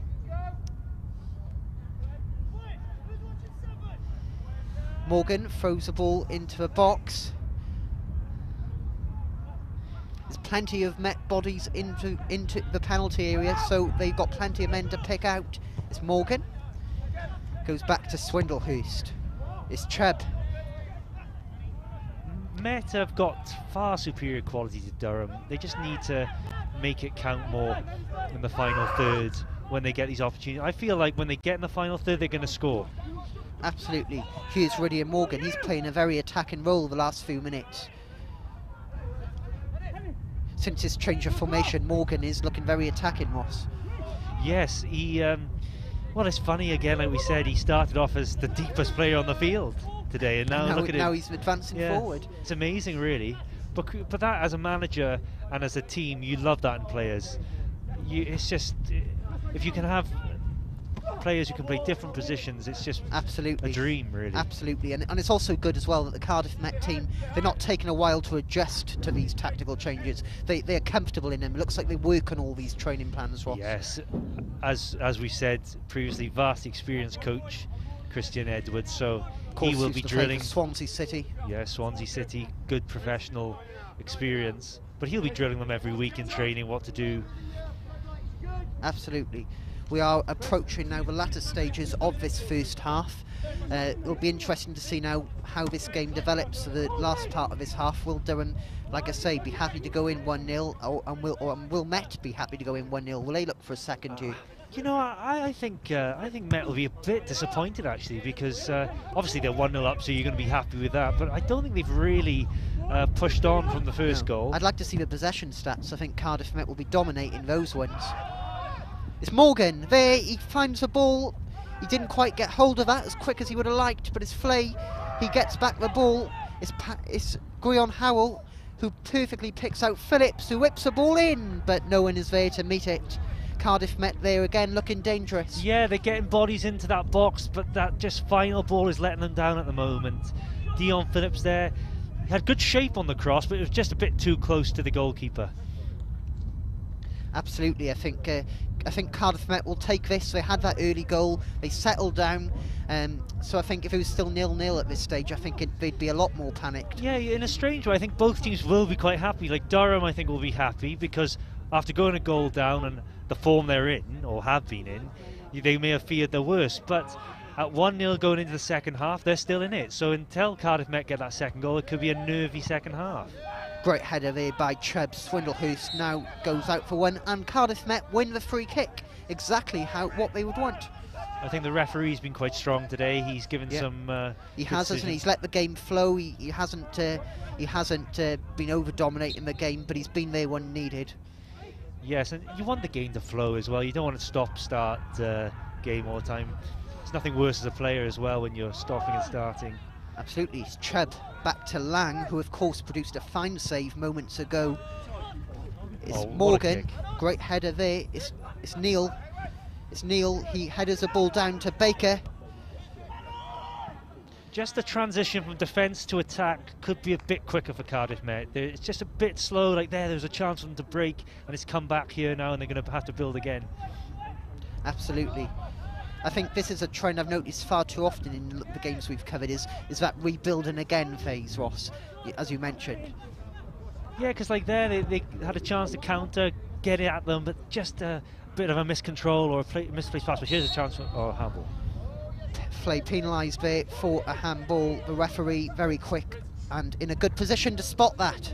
Yes, fair play to the ref. I think he's had a good half actually. Oh, that's exactly not what Durham would have wanted there. Do you think with the free kick there they should have gone long, should have tried to put Met under some pressure? That's wasteful. Yeah, I think they have grown in confidence though in this game, and I think they will struggle second half though to keep up this pace really. I think Met, look, the space is even opening up now. Here's Gwion Howell. He kicks the ball over the Durham defence and puts on the chase, but the keeper comes out to collect. Durham here, they look to regain possession, regain control of this match. It's Hadajonai. Plays to Chubb, to Baker, to Flay. It's Flay, to Baker, to Morgan.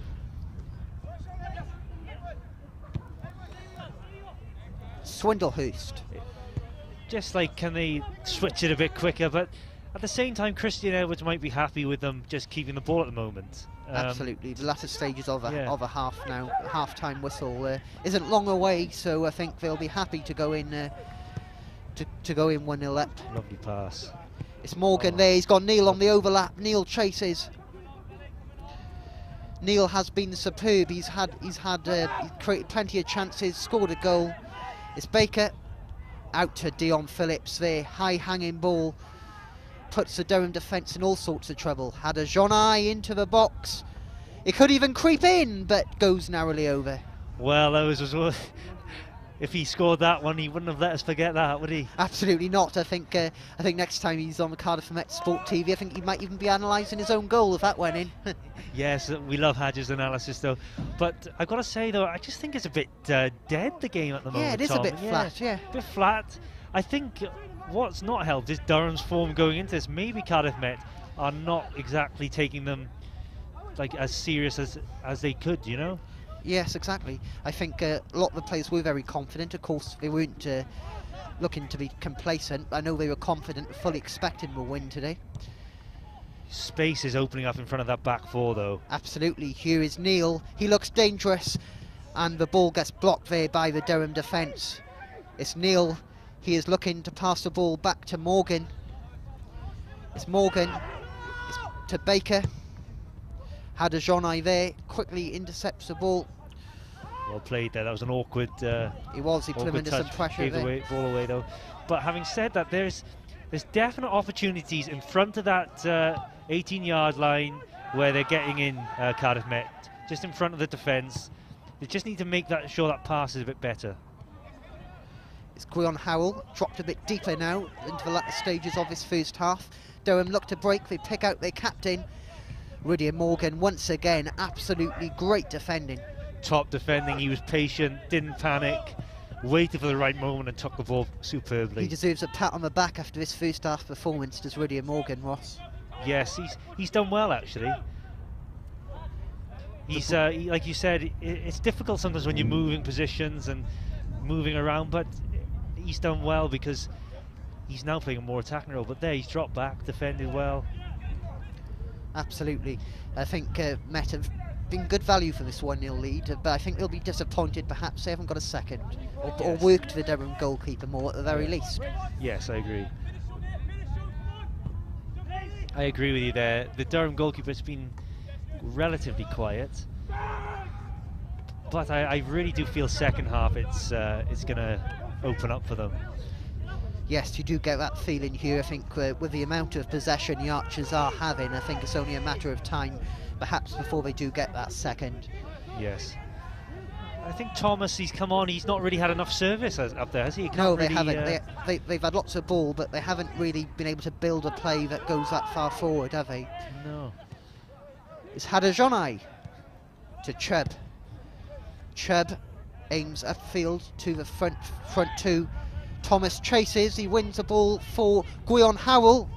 It's Howell! He goes for goal, but it's tipped over the bar. What a save there by the Durham goalkeeper, Wow, Ross. what a shot that was from Howell. And I've got to say, we were saying Thomas is not really in this game, but he put himself about well there, got his head on it, and Howell hit a real shot there. He hit that perfectly, because that wouldn't have been easy with a bounce on that. No. Left foot as well. And the Durham goalkeeper's done well to save that. But again, it's not a clear chance, is it? It's a half chance really from there. Yes, exactly. Like they do well to get that shot on goal. You know, they haven't, as you say, Flay here with a corner. Be a perfect time to score here. Flay whips one in. Baker tries to get a head on that, but is fractions away. It seems to be a ploy for them to try and hit Baker that's 2 times now from corners they've hit it at the back post, and Baker has got a very good leap on him actually, so they're trying to exploit that. Yeah, he looks a beast in midfield as Baker. He does run. He's had a Jonai, he fails to keep the ball in. I do call Baker 3 lungs Baker because he never stops running. Well, I'll call him 5 lungs Baker. I'll go further than that. He's really impressed me. Are we a bidding war here, Tom? I think we should get an auction master in.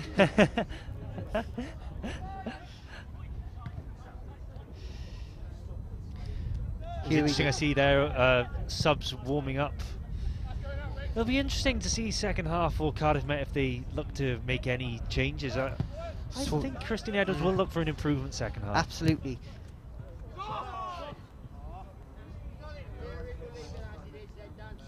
Cardiff Met will have a throw in here. The referee there is saying that he's played an advantage.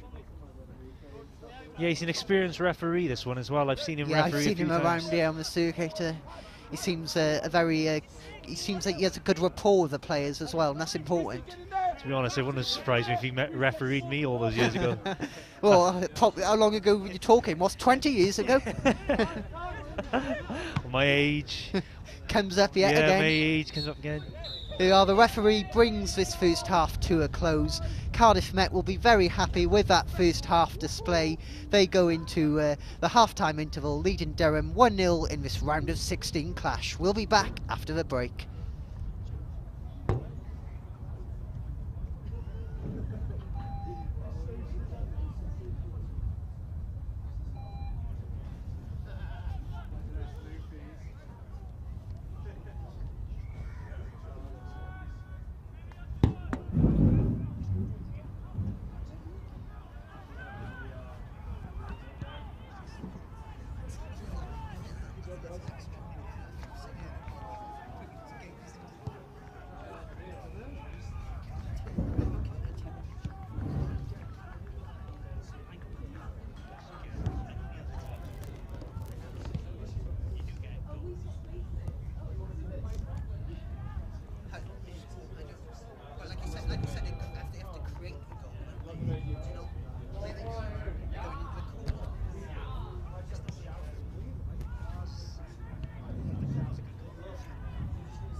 the standard's going to raise in the quarterfinals. So I think obviously they'll have to get.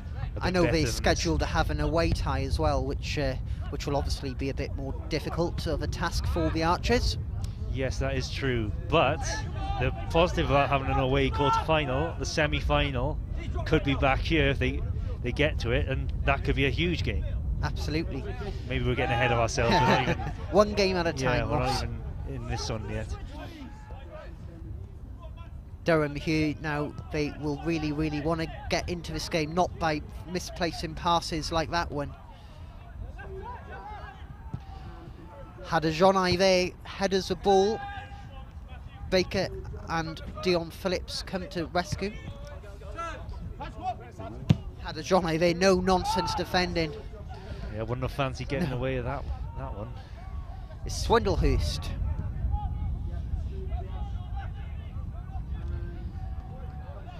They just got to be patient and not rush things. It's Baker. To Hadajonai. Cardiff Met win the throw. Yeah, they take the throw in. Just the tempo of the game is a bit slow. It's a bit lackluster. It's a bit of a battle, actually. This could really turn into a battle if Cardiff Met don't score in the next 15 minutes. I think that's how Durham will want the game to develop, is a battle. Yeah, they'll want to go into the last 10 minutes 1-0 down, I think, and then anything can happen.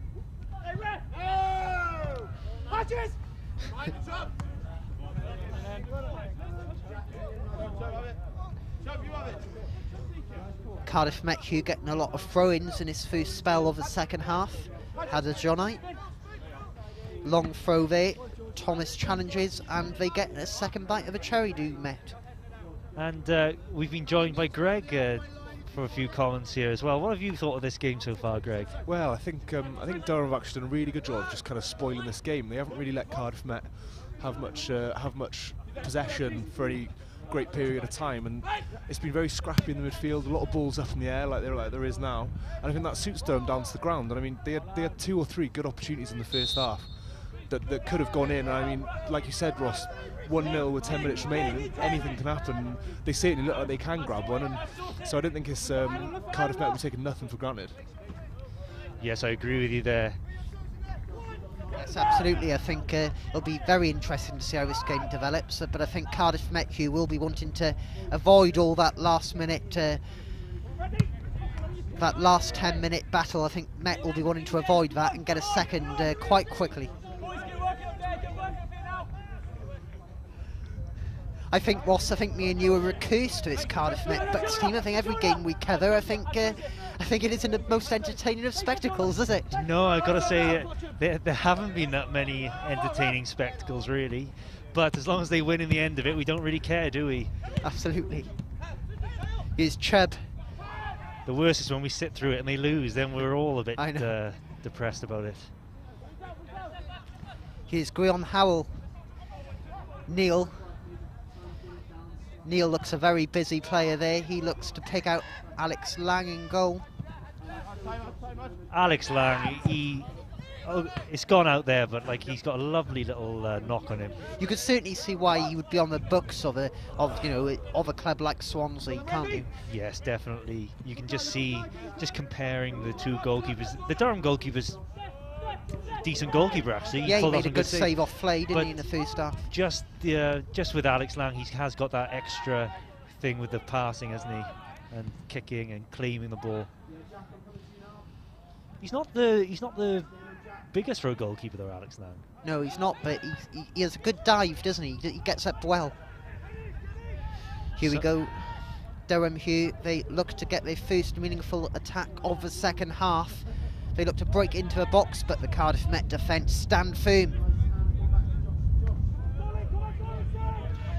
Thomas chases.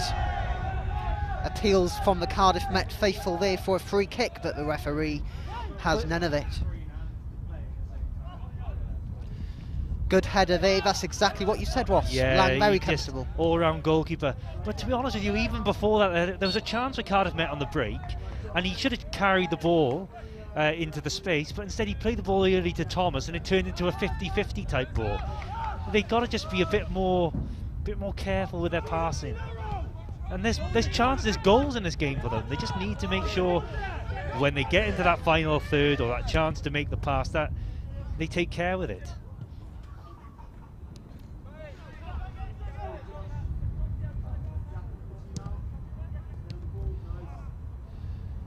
With Thomas to Flay. Here's Phillips. Phillips who looking to make a mazy run into a box. He picks out Baker. Durham are kind of sitting deeper now. They're making it difficult for Met to play out. This is why I think when they get their counter-attacking opportunities, when Durham attack and Met get their counter-attacking opportunities, they got to try and make it count, because Durham are just going to sit in and try and hit them on the break otherwise.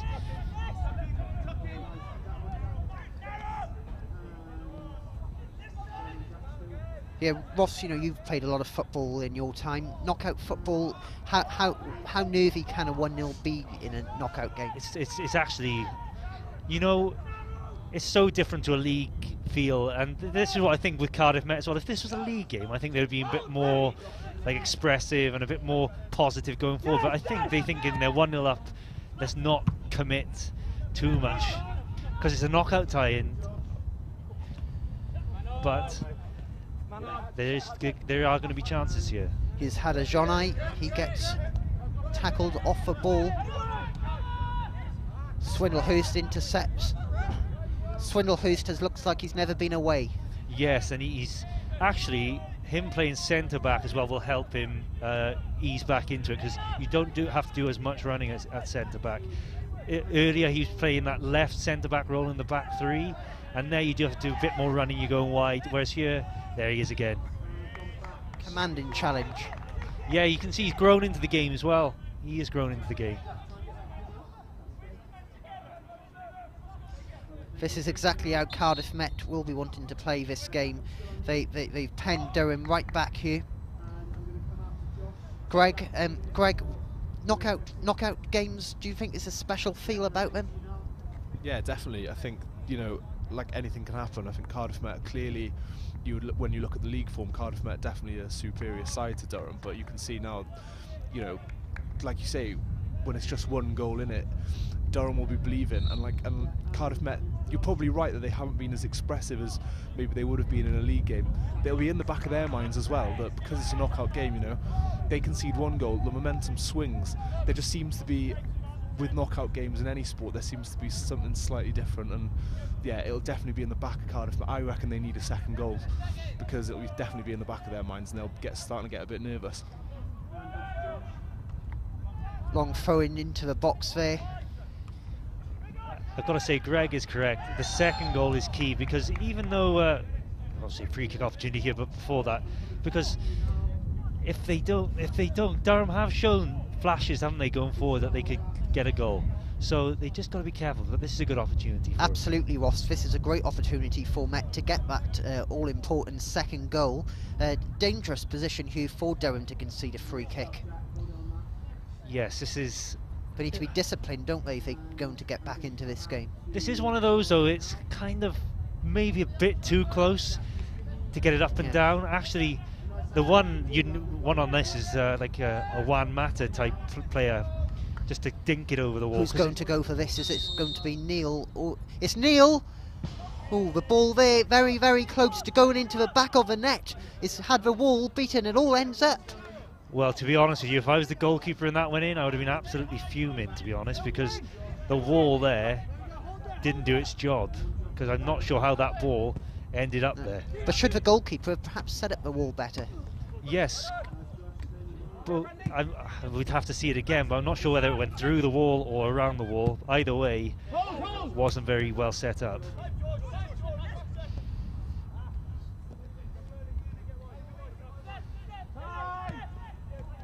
The ball is intercepted there by Cardiff Met. Hughes Flay, the former Monmouth Town player, passes the ball to Dion Phillips. Flay gets it back. He whips the ball in, but is deflected off to Dion Phillips, who is strong. The ball is blocked by the Durham defence there. Flay Flay looks to plot the Archer's next move. He gives it back to Dion Phillips. Yeah, that's a good, well, it was a good passage of play, and then he gave that ball away there. And now they're at their most vulnerable, but Swindlehurst headers the ball to safety. Met seem quite comfortable at the back. Like, Swindlehurst is kicking and heading everything back there. It's just like going forward, they're just not really clicking at all. Nothing's really happening up there for them. Here we go, Met win the free kick there, pulled down by the Durham player. Morgan there looks to get into this second half. You know, I think at times they could probably do with either a left-footed player on either the left wing or a left-footed left back, just to provide some balance, because it is, both players are coming inside, making it very hard. He's had a Jonai the ball into the box. Thomas is there, and the referee gives Durham a bit of a safety net there. Thomas, he's been put on his physical presence there to try and disrupt the defenders, but you know, Hadj has hit the ball in there. It's kind of, it's a 50-50 ball, but Met are struggling at the moment just to create clear-cut chances. They certainly are. Actually, the best chance is coming from Durham giving them the ball. Here's Durham, they look to break. They have a player free to the right-hand side of the pitch. They get the ball into the box. Durham U have a good chance to get back into this game. But the ball is safely passed back to Alex Lang, who clears. Cardiff Met lucky there. Well, Durham have showed sign. The right winger for Durham is definitely showing some good skills there. He's lively. You've got to be careful, Cardiff Met. It's one of these games, it's starting to get that horrible kind of feeling about it at the moment, where they haven't killed it. They're not playing well themselves. Cardiff Met so far this season been leading against USW at home. They ended up drawing, leading against Bath away, ended up drawing, leading against Bath home, ended up drawing. Is this story becoming all the more too similar? Well, I hope they don't end up drawing tonight, because we'll have extra time and maybe penalties, dare we say it. And even though I love Cardiff Met, I want to get home. So come on, Cardiff Met. You're not in amateur rush, you, Ross? Well, EastEnders.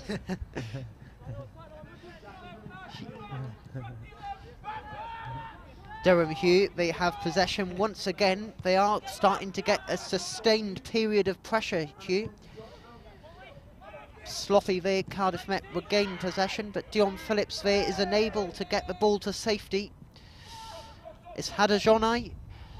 The ball is put into the box, but it falls to a Cardiff Met defender who clears the ball away. I've got to say that was a really good cross in the box, and Met they're defending quite well actually, but I don't like the way this game is going at the moment, because they're nervy. You can tell Met are a bit nervy at the moment. They need the second goal to calm them down.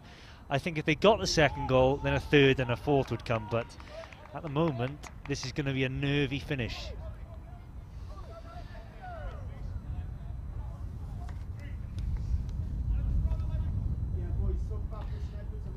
Yeah, Christian Edwards, of course, has done wonders. I think it's great how he coaches the Welsh Premier League side, but also coaches the Bucks side, Ross. Yeah, it's good, and it's good for the university as a whole, just to have such a good coach. And he's done an amazing job with Cardiff Met. You know, he really has. He certainly has. The referee there gives Cardiff Met a free kick. All the players there shout. Durham there, very unhappy, the referee got the coaches shouting at him left, right and centre. Well, I think, you know, I would, funny you saying the coach shouting at him there. You can be frustrated, but I would like sometimes football to follow rugby in a way where there's no need for that then, was it, you know? You know, it's never going to happen though, so I don't know why I said it. Wishful thinking. Yeah, wishful thinking. It's Baker. He picks out Phillips. The problem is, I think with Cardiff Met at the moment, Phillips is picking up the ball too deep. Look, he's there, he's in his own half. You want your attacking players picking up the ball in the final third. It's too deep. Again, Neil on the far side, he's picking it up too deep. I think they need to maybe try and spin him in behind a bit. Here we go, Cardiff Met are on the hunt for that all-important second goal to double their lead. Here is Baker in acres of space. What will he do?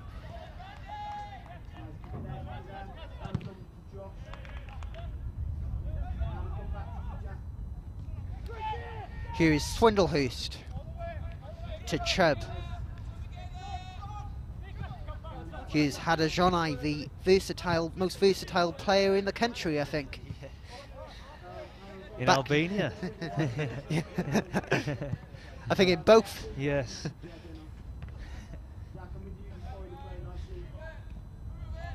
So Durham, Ross, they pass the ball around quite nicely. I think they like to play the game, don't they? They've done well, and Met have got to be careful. Got to be careful. It's like at the moment it's just a bit slow. It's a bit laboured. You've got to give Durham credit, I think, as well. Actually, we can stay here. Cardiff Met not playing great at times, but Durham have actually picked up, and going forward, they do look a bit of a threat now. This guy on the ball, especially.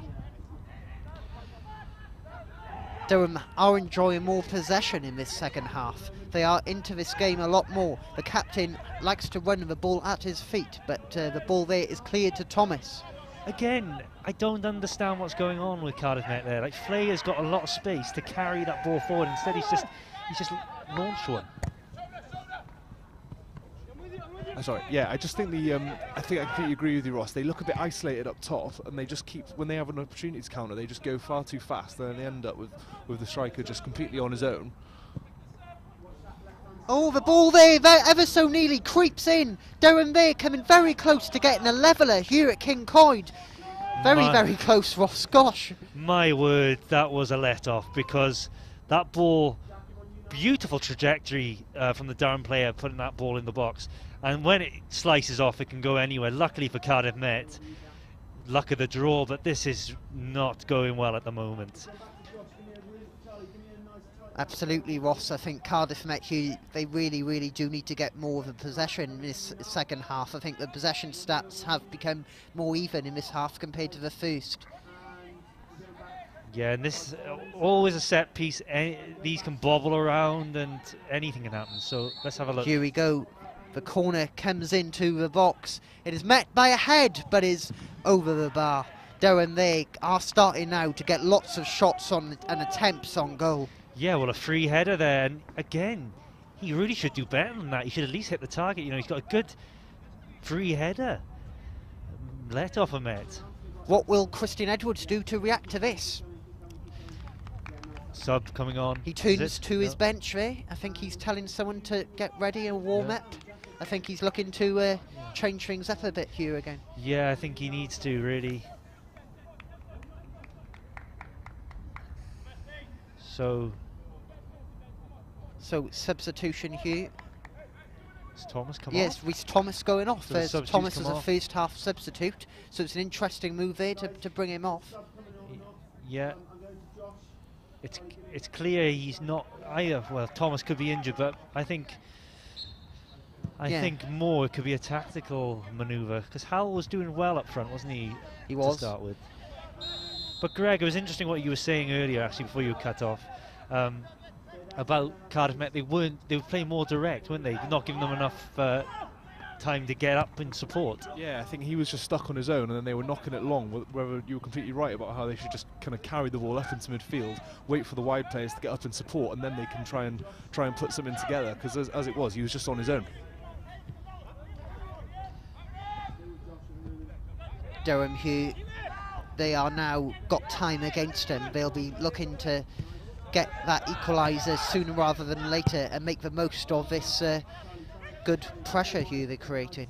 Well, there's about 25 minutes to go in this game, and at the moment Met need to wake up, really.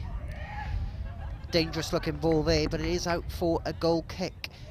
When in knockout matches, do you think sides start to worry about thinking, all right, we need to really step this up now before it's too late? Well, I gotta say, I think Met are probably getting into that territory now. I think they're getting to that awkward stage where they haven't got the second goal, and they're going to think now, or shall we hold this lead, or shall we go? It's a difficult one. It is a difficult one. Here goes Howell. Neil there didn't know where the ball was. He chases, puts the Durham keeper under some pressure. Really what I can see happening maybe is Durham trying to overplay at the back, trying to get back in this game, and Cardiff Met nicking a ball and getting them that way.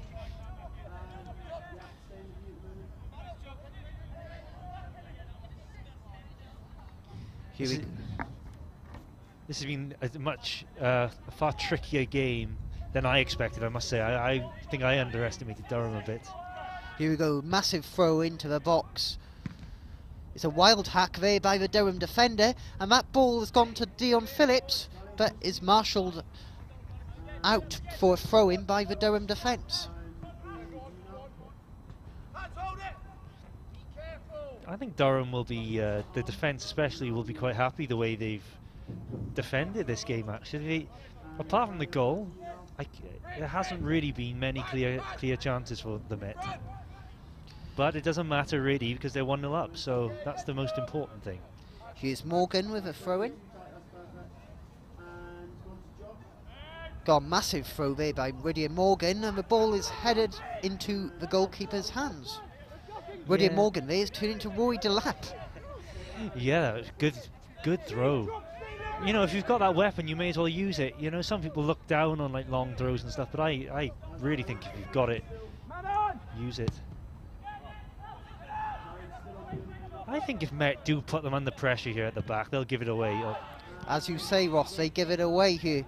Now Cardiff Met will look to attack, but again, they can't make the most of it. Well, from these phases of play, they're not working the goalkeeper enough. I just think they're kind of caught, Cardiff Met. Do we press them or do we not? Like, they don't want to press them too high to leave space in behind because they're 1-0 up. But at the same time, when they do press them, they get the ball. So it's kind of they're in a strange limbo at the moment. Durham goes short once again. That is their usual plan from free kicks.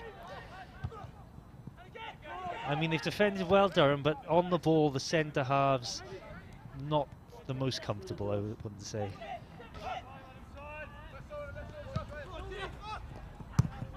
Here goes Phillips. He looks to pressure the Durham defender, who is forced back to the goalkeeper. Yeah, I think maybe they've had a message from the bench to press a bit higher in the last 2 or 3 minutes, Cardiff Met. But this just opens up space now, look. And Durham's tempo looks to have increased. This guy's been really good for Durham on the right wing. Number 11. Durham's captain Hugh is on the ball, and superb defending there, but the ball is into the box and is out for a corner. You know, the corner taker, he's been their main threat. He's taking that ball on. He's carrying the fight to Cardiff Met, really. Here we go. Will Cardiff Met's marking be better this time around? They were nearly punished by the last corner. The ball comes in and is headed to safety by Chubb, but only as far as another Durham player who heads it back into the box. A mix-up there in defence has led to Durham getting a shot away, but it is wide. Durham there will be looking to getting that on target. A wasteful opportunity. Oh, it's just nerves back there at the moment. It's getting to that stage. Like there, for example, Alex Lang did come and stopped, and when your goalkeeper's indecisive like that, it's very rare for him to be like that, mind. It causes problems. He should have done better with a shot, even though it is awkward when it bounces like that, really. And there's a lot of people on the line as well. Greg, how do you see this going in the last 20 minutes now? Well, I was just thinking if I was a Cardiff Met player, I'd be feeling very nervous. Like, when you're the favourites especially, they're 1-0 up, they've got everything to lose, and Durham have got everything to gain, really. They can just go at them here. And like you said, Cardiff Met will be a bit indecisive about whether to bomb forward, look for that second, or just sit on their 1-0 lead. And I think if they sit on it, then they could be in a bit of trouble, because Durham, they have looked dangerous going forward, and that was a big opportunity. He probably should have done better. So, yeah, I think Cardiff Met, they need to sharpen up. If they are going to sit on that lead, they need to be 100% focused and not make any errors like that one. Here we go, Durham once again on the attack. This is becoming a far too familiar trend for Cardiff Met's liking. They got the fullback on the overlap. They pass to the midfielder. Brad Flay looks to pressure. It is interesting what Greg said there, actually. There is actually no pressure on Durham because they're 1-0 down. They weren't favourites going into this game. So now it is, for them, there's no pressure. They can just go out and express themselves. Whereas Cardiff Met looked like a team to me. All the pressure's on them, a bit nervy, inhibited. The referee there is calling the Durham player over for dissent. I think Durham now are starting to lose their composure a bit, Hugh. Well, I think as the game's gone on, they really feel now they can get something from this game. And I wouldn't put it past them, really, the way it's going. The referee laying the law down there. He's not getting the yellow card out on this occasion, but is telling the Durham players that this is not an acceptable way to play the game. I would be a bit concerned if I was Cardiff Met as well, if Durham do get a goal. Like, how are they going to respond? Because they haven't really got... They haven't got anything going forward in this half, have they? Here's Howell. Here's Flay. I do think that maybe that change of formation... Free kick there, Baker fouled. Yeah, that change of formation maybe has disrupted them, because you would have thought they would have all worked on that in training all week, and then suddenly an injury, and well, Passion's an important player for them as well, who's gone off. Yes, absolutely. Passion as well has been a mainstay of this Bucks side. You know, I think he's played in virtually every Bucks game, and he will be missed in that middle of the park. Here we go. Hugh. Ball comes into the box to find Howell, who can't quite get a shot on goal there of any meaning to worry the Durham goalkeeper.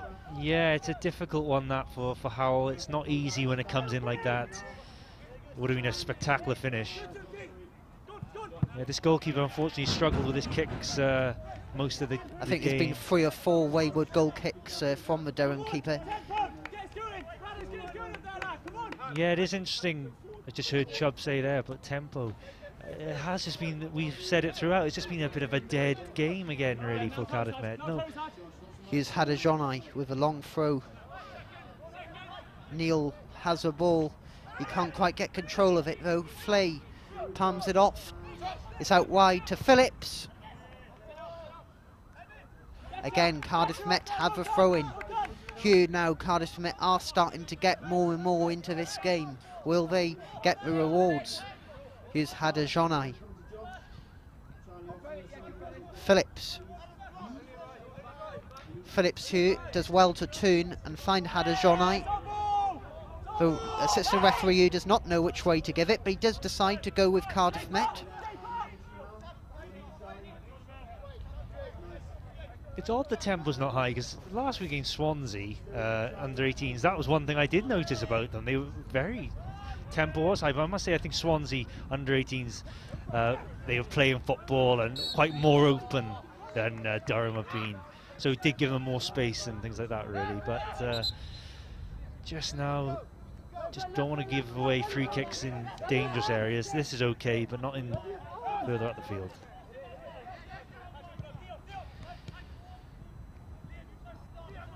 Unfortunately, we are heading to that territory we were talking about at the start of the half.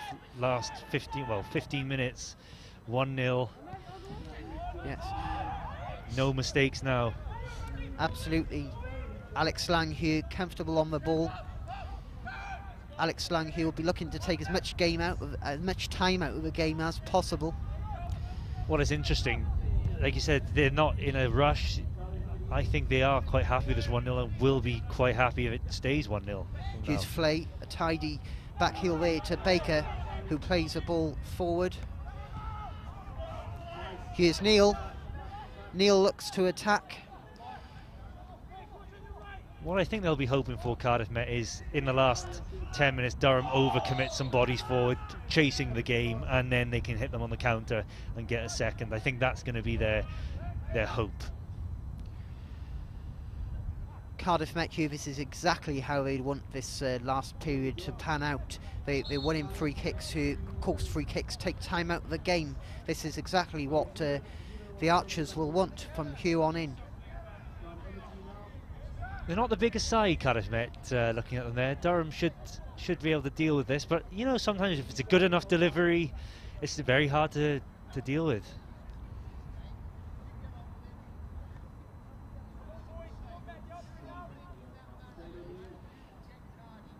Yep, the referee there again has been lenient with regards to getting the cards out, but I did hear him say there, if you continue to act like that next time, you will be booked. Ball comes into the box. It falls to Baker, who goes for goal, but it goes harmlessly over.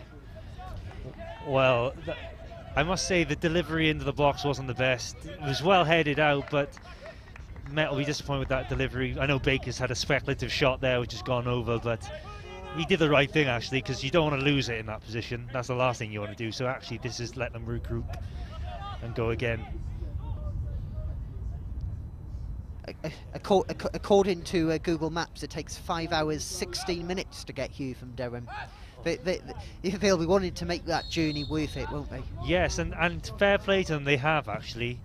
After going a goal down in the first half, you thought they may have wilted, but... Oh, Flay there, very committed challenge. That is exactly what you want from your attacking players there, to show that much commitment for the cause. All you can say about all these university games we've watched, very committed.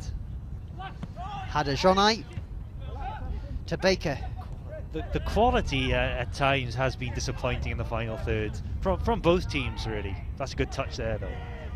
Here we go, great control. Will he have the finish to match? The ball comes into the box to Phillips, who blasts wide there. That was a great opportunity, Greg.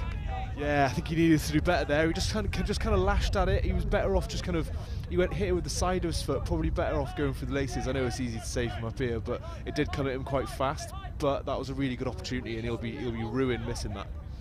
It was such positive play from the left winger as well, and yeah, unfortunately, they're actually much more difficult than it looks when that ball comes across like that.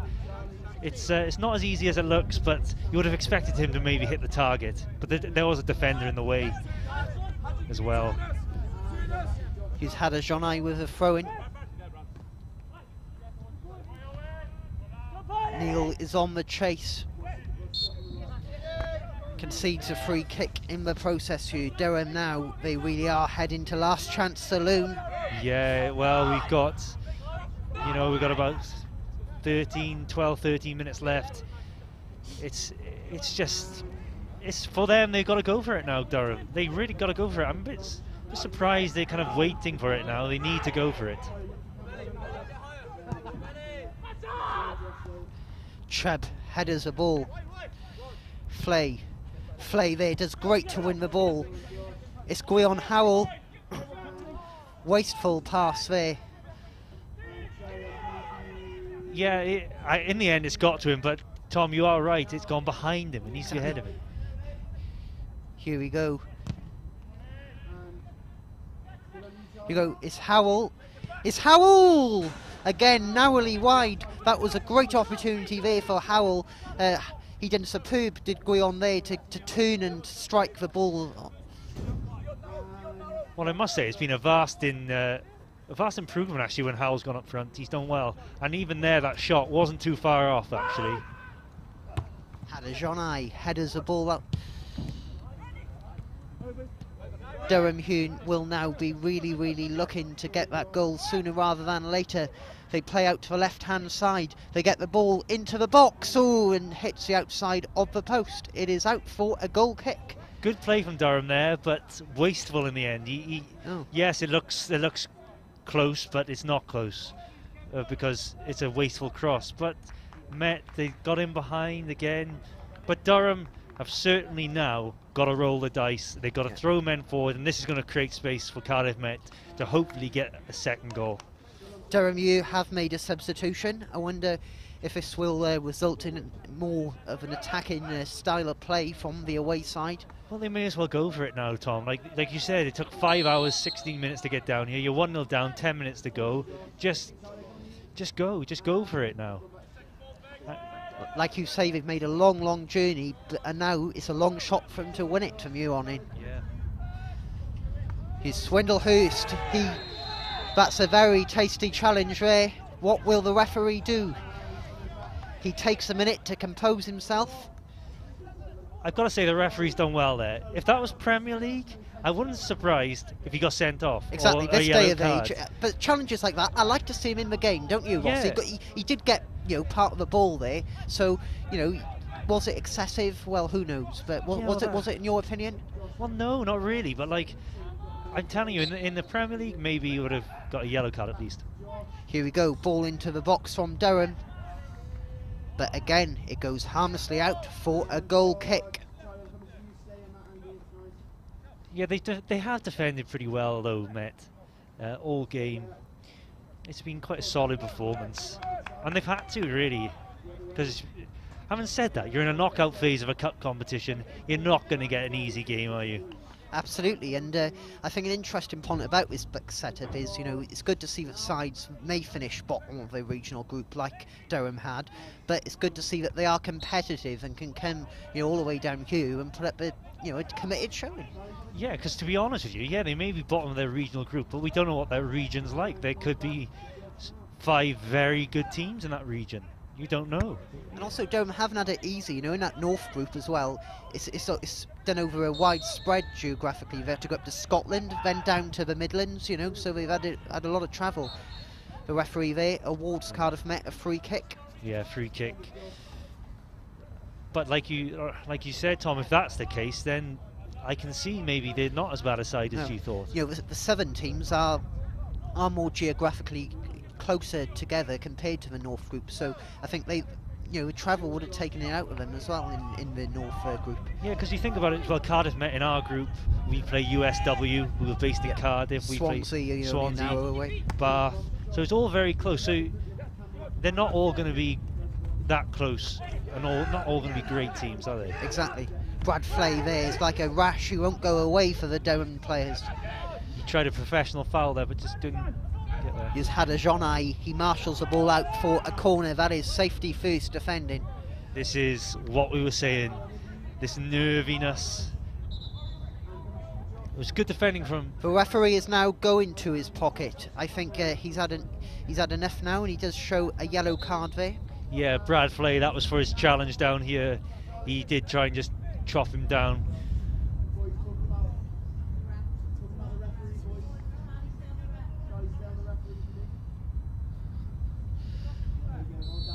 This is a good opportunity for Durham. The ball comes into the box. Alex Lang gets a good punch on it. Good punch, Alex Lang. Needed to command it, did. Durham still have possession here, but now the Cardiff Met clear their lines. Well, we are now in for the last 7 minutes, so now it is just about defending, really. Defend deep, try and hit them on the counter. I'm surprised Durham are not really throwing more men forward here. Still quite a conservative approach. If you look, midfield is still sitting. I'd just throw everyone forward right now. Here we go, Durham, they look to get that ball into the box. Great header there by Rydian Morgan. That's good composed play there. I thought he was going to switch it and lose it, but he kept it. But again, it's gone out of play.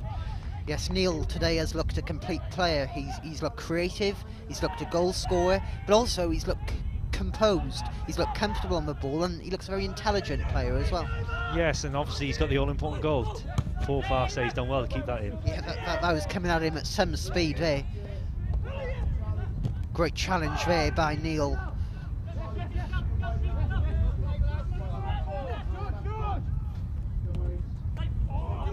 Oh, here we go, Durham now.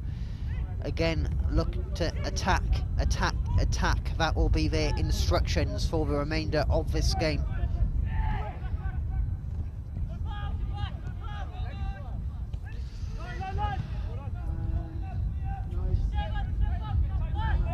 Here we go. Met are defending in numbers there, making it difficult for Durham to break down, but this number 11's got a bit of magic in him, so beware of that. They got 10 men behind the ball now, do Cardiff Met. Durham get the ball into the box.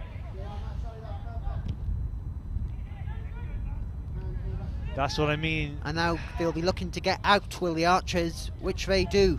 You know, the thing is though, they're not committing any bodies forward now, Cardiff Met. Like there's the counter-attack opportunity, and there was 1 or 2 making the break, and they're quite happy now just to sit.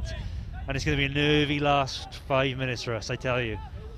I agree, Ross. I agree, particularly given the previous results by the Archers this season. Here we go, Durham have a chance. They get a shot, but it goes way over the bar. I must say, Durham's right wing and the number 11 has been superb all game. He's been a terrific player, and actually I would actually give him man of the match, to be honest. I think he's been really good, but we're not going to give him man of the match, obviously. But. We'll come to that a bit later, Ross. So if you bear in mind a few contenders. He's really tricky. He's got that. Obviously, he's their captain, but he's got that bit of magic in him. Every time he's picked up the ball, I'm thinking, oh, something's going to happen. Yeah, Ross, how much do you fear though for Cardiff Met? Obviously, you can see the last-minute equalisers to both Bath in both of the matches, home and away. Do you think in the back of their head he'll be thinking, can this happen again? Well, certainly yes, and a few games, like you said, even at King Coyd, they've conceded in the last dying embers of the game. So it's going to be in the back of their mind, certainly. Also, I'd be a bit concerned going ahead, maybe into the quarterfinals, if they play like this. They may not get as lucky. Here we are, Cardiff Met are breaking with intent. They get the ball into the box to find Phillips, who tries to tee up Flavey, but he can't quite get to the ball.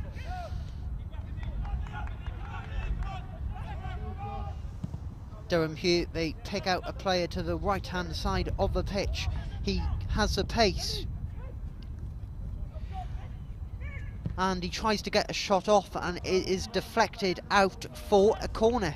That's not the worst result for Durham to get a corner out of that. No, again, it all started with the Durham captain there hitting a lovely switch of play. Corner.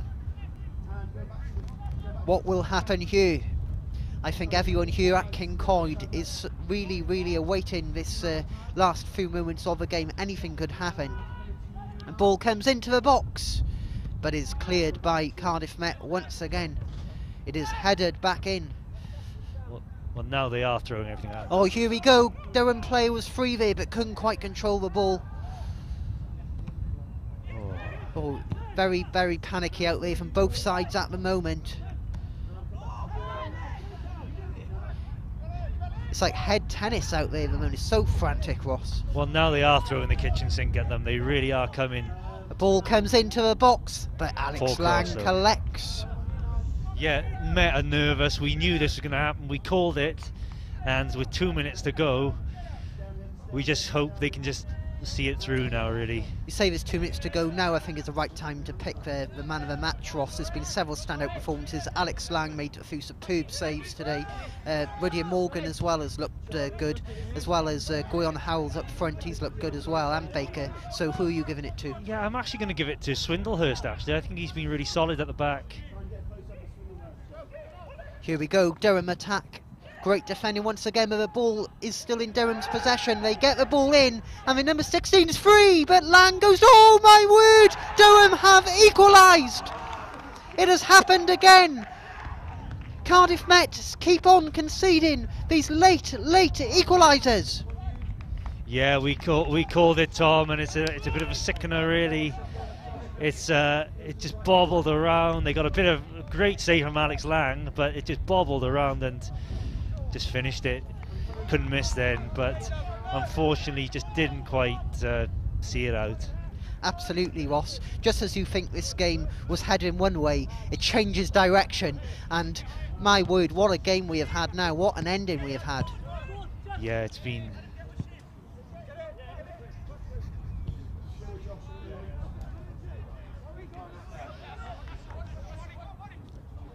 How will Cardiff Met react to this? Will they react to that late blow and show superb character?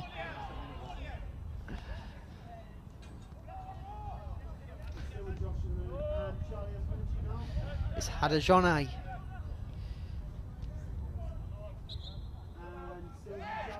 Well, this is going to be a huge blow. It is. It'll be interesting to see what way this goes. Will Cardiff Met use it to, you know, make a bit of a resurgence in their play, or will they succumb to Durham's comeback? Matt Trebhue with a strong run. The referee there gives a free kick to Durham. I think Cardiff Met were hoping it would have gone their way. Yeah, this is just Oh, it's a nightmare. It's a nightmare. I can't believe it. I'm just in a bit of shock, to be honest, Tom, because we were calling it, but you were kind of like praying. Exactly, we were. You're kind of praying it's not going to happen again, because I'm sure this has happened like three times now. It has, Ross. Oh my gosh. Alex Lang there clears the ball, but again, it's really, really frantic. This game has no shape to it at the moment. No, and this is what I was saying as well. Like, I'm concerned for Cardiff Met now, because they've played not well in this second half. Durham have been on the front foot. You can't just turn it on and off like a tap in football. So I can only see Cardiff Met scoring from like this kind of situation, like bobble around or something like that might happen. Here we are, last chance saloon for Cardiff Met here to win this game in normal time. Baker. Cardiff Met now are looking very frustrated.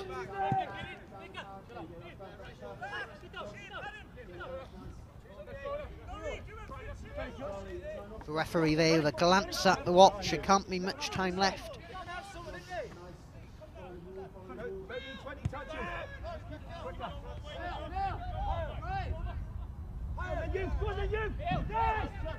Here we go, Durham go forward. They can't nick it, can they? Surely not. Oh, that would be sick enough. This guy's dangerous. Here we go, Durham with a chance here to win the game. They have a shot on goal. Alex Lang with a superb save. Somehow he got a leg to that, Ross. What a save. What a save, I tell you what. But what Cardiff Met have just lost the plot at the moment. They need to get their composure back. To be honest with you, it'll be good when this game finishes and extra time starts, because they need to get this number 11's having a field day. Yet again, here we are, Durham have yet another opportunity. The number 11 breaks, gets a ball into the box, and it's out for a corner. I mean, he has certainly been man of the match for me. Durham's a right winger. I know we were scraping the barrel a bit with the Cardiff Met, but now since Durham have equalised, I think number 11 has shown his real quality. Oh yeah, well even before that, I was gonna give him man of the match, but if they lost, no. But here's a chance. Here we go. Can Durham snatch this win? They get the ball into the box. It falls free. They can't quite clear their lines, can Cardiff Met. Durham Hugh, they get the ball back in, but Alex Lang collects Hugh. The referee there also gives Cardiff Met a free kick.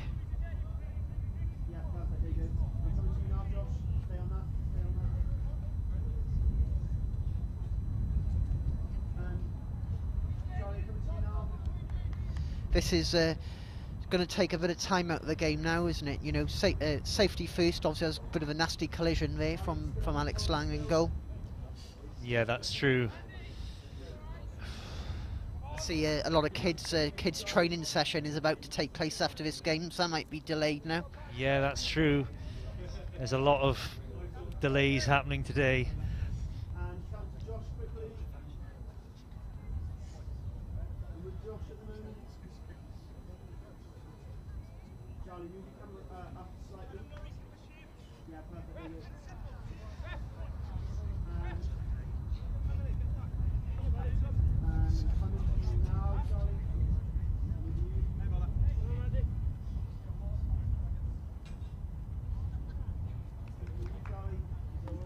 Here we go, Alex Lang Hugh with the free kick.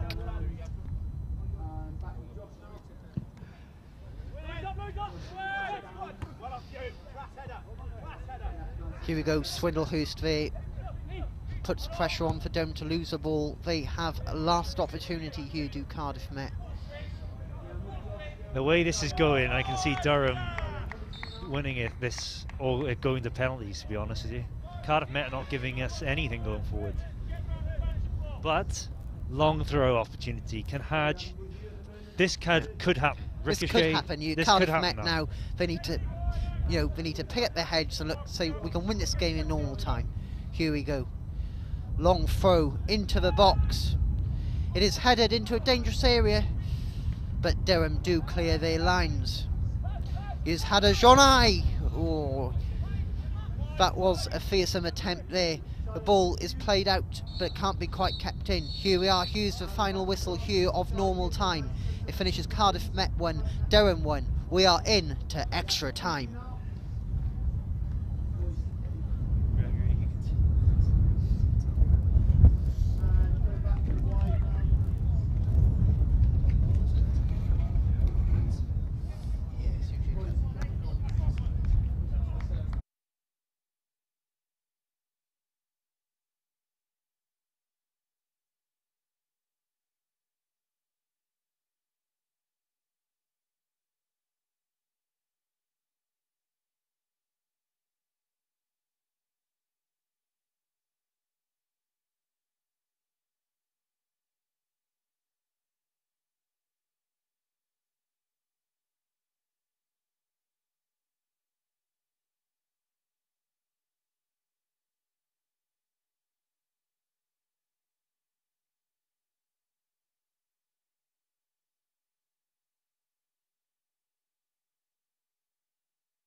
Okay, welcome back to King Coyd Hugh for extra time in this Bucks round of 16 clash. In normal time it ended 1-1. Durham with a late equaliser after Cardiff Met opened a scoring in the first half through Matt Neal. My co-commentator for the first 90 minutes, Ross Clark, has had to leave, so I'm now joined by Greg Kane. Greg, hello, how are you? Yeah, good, thank you. Yeah, I'm in for the night shift. It's so funny, we said all along really during that second half, the longer it goes at 1-0, the edgier and nervier Cardiff Met we're going to get, and then we saw right at the end there, an absolute sickener really, Durham getting that late equaliser, and now they're going to have to do a lot really to pick themselves back up for this extra time period. Yeah, absolutely, and you can see during that extra time period, you know, Christian Edwards was not a happy man. I think hopefully, I think he'll be thinking he'll fire up the Cardiff Met side and hopefully get him to get going again. Yeah, well, they looked really edgy because they were sitting on that 1-0 lead, and now I suppose they know really they don't want this to go to penalties. They're going to want to look to push on. Yeah. Just a few words. Yeah, there's just a few words here. The referee is having words with Christian Edwards, and with the Durham coach. I think this might be regarding what is going to happen here now, whether it is going to be extra time or straight to penalties. The referee now is having a word with the Durham coach. Well, Christian doesn't look happy, whatever's going on. No. He's his usual animated self. But everything looks to have been sorted. Yeah, everything looks to have been sorted, and the game will get back underway imminently.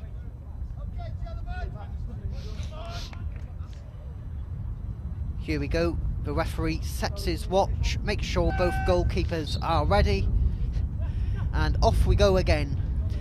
Matt Swindlehurst to Hadajonai. Here we are. What can Cardiff Met muster up here? Can they take themselves back up again and get through to that quarter-finals? Here we are. Baker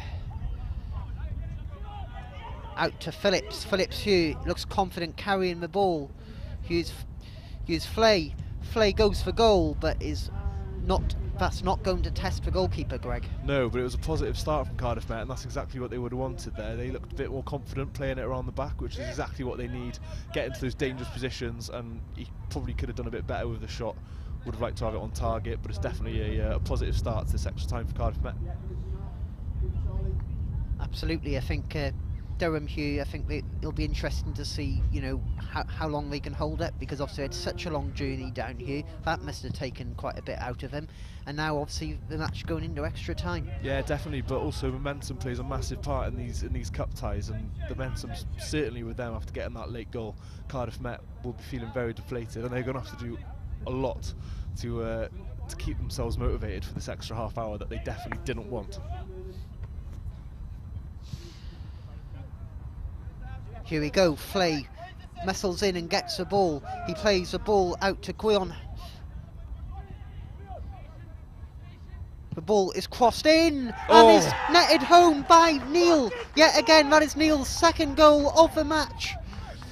Matt Neal could be Cardiff Met's hero here at King Coyd, and that is exactly how they would have wanted to start this first period of extra time, Greg. Absolutely outstanding, yeah, that's exactly what they needed. They got into those dangerous positions.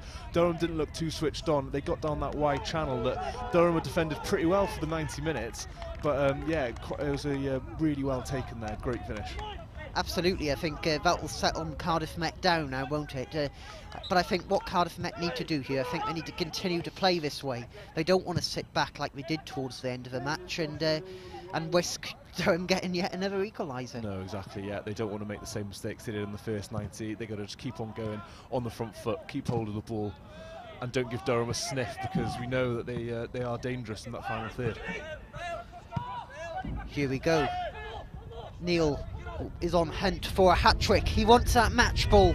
He goes into the box, crosses the ball in, and Dion Phillips now has it with the second bite of a cherry, but Durham clear their lines. Really unlucky there for Guion Howells. He just took a big swing at it and missed the ball completely. You'd have to think if you made contact with that ball, then Cardiff Met would have been 3-1 and in the clear.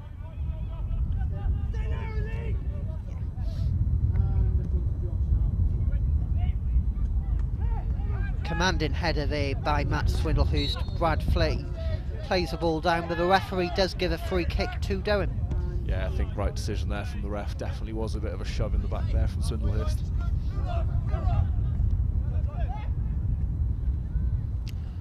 Here we go. Durham look to play out wide. They enjoyed quite a bit of success from out wide to Durham in the first period of 90 minutes. Yeah, well, their number 11, the captain, he is their danger man, and he gets in those little pockets of space out wide, runs at the back four, and that's what Cardiff Met have got to be really careful to prevent. Here we are. Gwion Howells is on the chase. He carries the ball into the box, but can't quite find the back of the net. I think he made the right decision, really. The keeper did come rushing out, and if he had just been a little bit more deft with that little flick over, he would have done a little bit better. As it was actually a bad miss that he will be regretting. Actually, one thing that I must say I'm impressed by Durham, they may have only won 2 games in a group phase, in the group phase stage of a competition, but I think they look a better side than that. They try and play football, they pass the ball in around quite well, Greg. Yeah, definitely. I think Ross made a very good point that we don't know what the standard really is like in that northern division. So they've definitely made a good showing of themselves here. They've played it around really nicely, and not only that, but they've shown 100% commitment. They've not shied out of any of those 50-50 challenges, and they're giving Cardiff Met a really good game here. And it's not over yet. There's still time for them to get an equaliser. Here we go. Hughes Swindlehurst to Baker.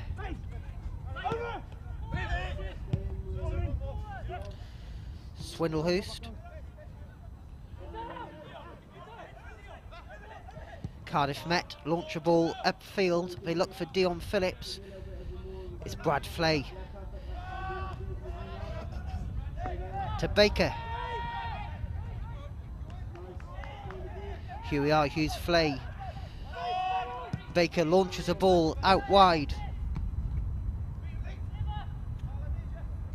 Cardiff Met here looking to get a food to really put this game to bed. There seems to be a lot more space out wide here than there was in the it's Hadajoni with a ball into a box here. The keeper does collect at the second time of asking. Cardiff Met doing really well to find their wide man a lot more space than they were earlier in the game. Maybe Durham have lost a little bit of their discipline defensively. Cardiff Met seems to get a lot more joy. Here is Howells. Here's Neil. He's looking for a hat-trick. He plays out wide.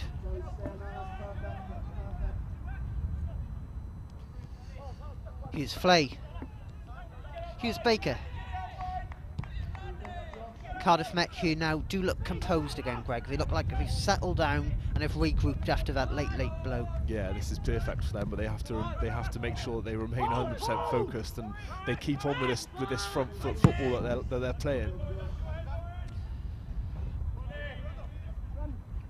The nature of cup football is that if they switch on for just a second, then they could find themselves at 2-2. Here we go, Hugh. Durham are on the attack. They are looking to make the most of a long journey here to South Wales. How long was it again? It was 5 hours, 16 minutes, Greg. Just to be precise. I'm not sure about how many seconds. So. Well, maybe you should. Oh, look, the referee there showing good reactions to step over the ball. Here we go, Cardiff Met here. They have plenty of space, plenty of time on the ball. It's Brad Flay. Good challenge. It's Hadajoni. Swindlehurst.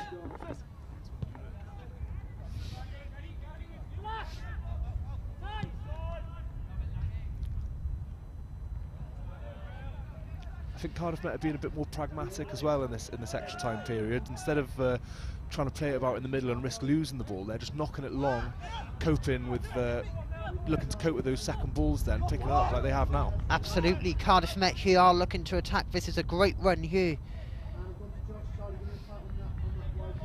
Picks out here Dion Phillips. Phillips has been a key player to Cardiff Met's successes today. Here we are, corner for the Archers. Will they get a food to give themselves some breathing space? That's exactly what they will want, isn't it, Greg? Yeah, definitely. I think at 2-1 they're still going to be a bit nervy. A third would definitely, I think, put Durham to bed. Brad Flay here, no rush in going to take the corner. I think they're trying to take as much time out of this game as possible. Yeah, this will frustrate Durham as well. They'll be very keen for them to get a move on.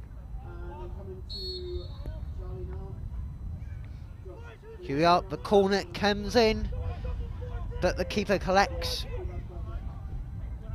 It's Hadajonai, he looks to intercept that loose throw, but the ball is running just a bit too quick for him. Well, he's not happy, Hadajonai. I think he was trying to say that they needed a bit more cover because they knew that Durham were going to look to counter-attack. In the end, he did have to commit, and he had it covered. But if he hadn't have got there, then Cardiff Met would have been in a bit of trouble. Here's Baker.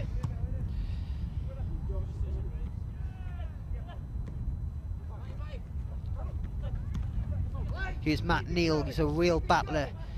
He has been superb today. The referee awards Durham a free kick here. Not really sure about that one. I think there's been harder challenges in this game that he's let go.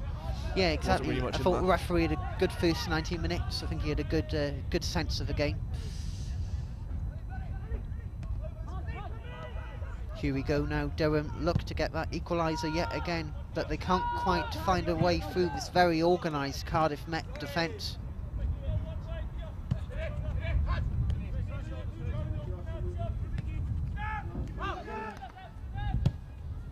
Here's Brad Flay chasing, here's Alfie Sparks. Here's Matt Neal, he holds the ball up well to find Baker. It's Flay. Here is Sparks, he's been impressive since he's come on.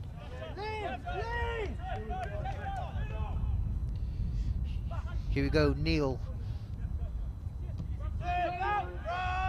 Here's Flay to Baker. Cardiff Met keeping a ball here nicely. They're starting to get into a rhythm, but give a ball away here. That is dangerous. Matt Swindlers with a big challenge to make. He times that perfectly. What a challenge that is. That is a brilliant challenge from Swindlehurst. Needed to do so much there to cover. It was a bad error in midfield, and Durham couldn't quite take advantage. Really good play from Swindlehurst. That's exactly what you want from your captain, isn't it? A committed challenge like that. But this attack isn't over yet from Durham. The ball comes back in, but there's no one there to meet it. The ball goes out for a Cardiff Met throw-in.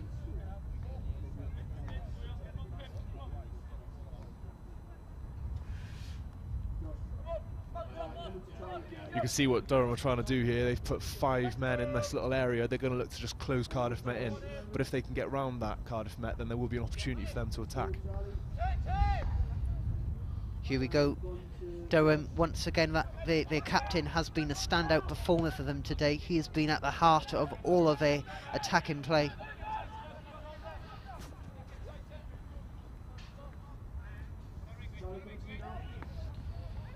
Cardiff Met here leading by 2-1, but anything could still happen here as they look to make their way to the quarter-finals.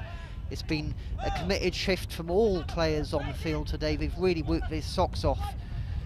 Here's Dion Phillips carrying a ball with pace, with speed. He has players waiting for him. It's Flay, but the ball goes out for a goal kick. Really good play there from Dion Phillips, getting himself into that final third. He probably could have done with a bit more support. It would have probably been a sensible decision to have a look back and bring it back in to the left back who was in support. But he did really well actually to find the supporting player. Absolutely. I think Cardiff Met's games this year, Greg, they haven't been short of drama, have they? You know, I think they've been a side where you don't want to leave early. Anything could happen. Yeah, exactly. I mean, probably not good for the coaching team's hearts, but it's great for the neutral because you never know when there might be a last-minute equaliser. Here we go. The corner comes in, but again, they can't work the goalkeeper. I think Cardiff Met haven't made the most of corners in this match. No, they've had a number of free headers actually that they've kind of not been 100% committed to. And you're right, they could have done a lot better. They've got to have another opportunity here, though. I think it's going to be another Rory Delap throw from the big man, yeah, Louis Hadajonai. He's not a man I would want to mess with, Greg. Definitely not. Here we go. Out for a Cardiff Met corner. This is exactly how Christian Edwards would have wanted this game to have panned out. An early goal in this first half of extra time, and now this seems to be good game management from Cardiff Met, touchwood. Yeah, touchwood. I think they'll be very keen to get this third goal though. I think Durham will be wanting the game to be a bit quicker now. I think Cardiff Met are taking time to get the ball for the corners and goal kicks. I think if I was Durham, I'd be wanting things to speed up a little. Yeah, well, from personal experience, definitely, there's nothing more frustrating than when you're on the losing team and they're just taking their time over every little thing. It is infuriating, but it's what Cardiff Met need to do, just take the sting out of the game. Here we go, Brad Flay. He gets the ball into the box, and the goalkeeper does very well to collect that. That was looking a dangerous corner. Cardiff Met got to be careful here. It is opportunity for a counter.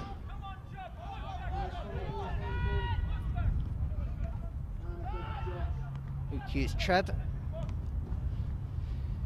He tries to play out Hadajonai. Cardiff Met win the throw-in. Yeah, that was good play from Hadajonai, actually, putting the pressure on. Here we go. The Archers now, they will be surely looking to really consolidate this lead. They will not want, lightning to strike twice here at Kincoid.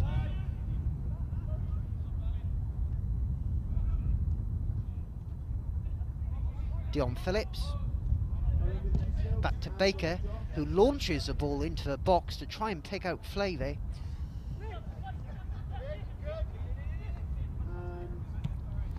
Here's Flay. He picks out Neil, who returns the favour and gives it back to Flay. Here's Baker!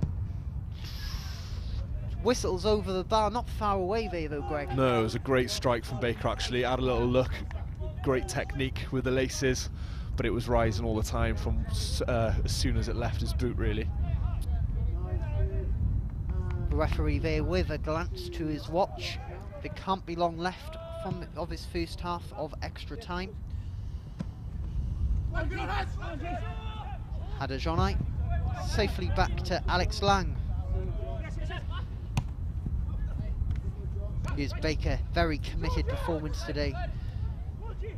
But Durham once again have a player free in the box. But Alex Lang there does well to get the ball. I thought he lost that for a minute there, Greg. Yeah, that's what Durham offer. They can get in those dangerous positions and they can put pressure on the defence. And you know that Cardiff Met, they are prone to making some errors back at the back there. So we are. I think the first period of this extra time couldn't have gone much better for Cardiff Met. They lead 1-0.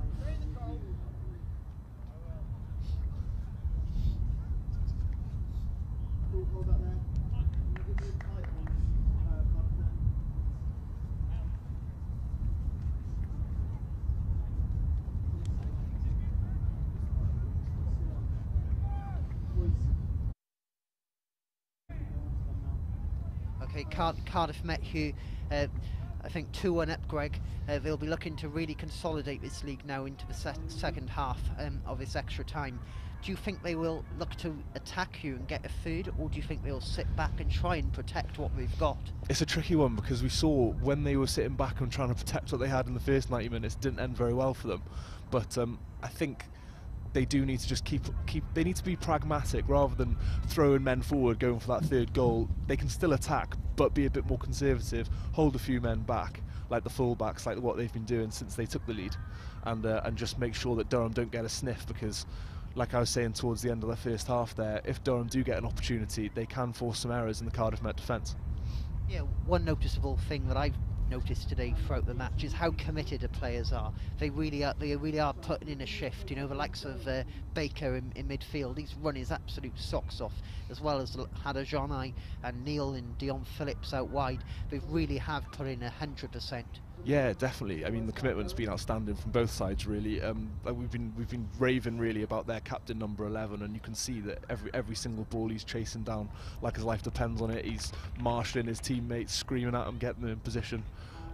It's been a bit short on quality, but nothing short of 100% commitment here. Exactly. Durham, I think, will be pleased with their performance. I think they've made their long journey worth it. They put in a good shift as well, and yeah, I'm really intrigued to see what this second period of extra time holds for us. Yeah, well, literally here at King Coy this season, anything could happen. yeah, and cup football as well. Durham could easily get an equaliser here. I would not be shocked.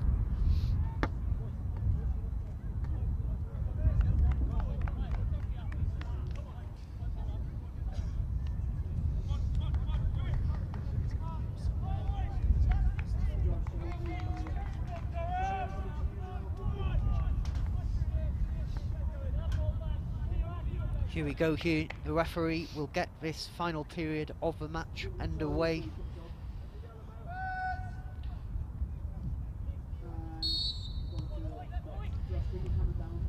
Here we go. Hadajonai there out wide, he's been superb today. He's been a very versatile player as well, Greg. Yeah, I mean, it's mad really. We were saying that he's probably one of the most versatile players in the country earlier. He is in his third position of the game, went from centre mid to right back to left back, so yeah, he's put in an absolute shift, one of the more hard-working players in the team. I think that's a coach's dream, isn't it, when you have a player where you can forget he can play there, he can play there, he can play there. It just allows so much flexibility. The Albanian James Milner will have to start calling him. Yeah, absolutely. He'll be pleased with that as well, being a Liverpool fan. Yeah, I think so. Here we go. Here's Baker. He launches a ball upfield to try and take out Brad Flay. It wasn't the best of balls really. They could have done with just keeping the ball there. A few of his teammates had a little word of him saying there's no need to play that ball over the top. They could have just held on to it and just run the clock down in possession. Here's Neil. He goes for goal! Very close to getting his hat-trick there. Only the post denies him of that. Outstanding strike. I mean, when you're in form like he is, everything you touch seems to turn to gold, and he has come close twice now to getting that hat-trick. Brad Flay there wins Cardiff Met the free kick. Things are going to plan as we speak, dare I say it. Don't speak too soon now, Tom. This is Cardiff Met after all.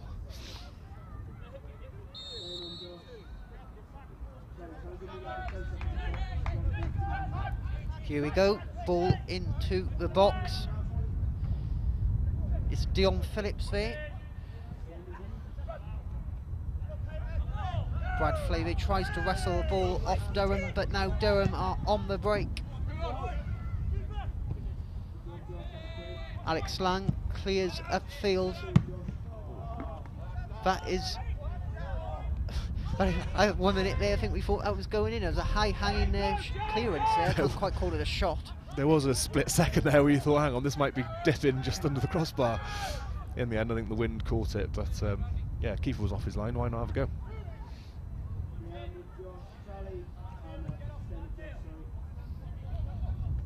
Great header there by Cardiff Met. Here we go. Here's Dion Phillips. And here's Gwen Howells. Ooh, narrowly over. Very similar to an attempt in the in normal time. He just snatched at it. Could have been better off maybe just fizzing it back across goal. Durham are looking tired here now, Greg. They do look like they've not playing the game to the same tempo as they were. They look like they really give it all to get that equaliser. Yeah, definitely. They do look like they're struggling out there.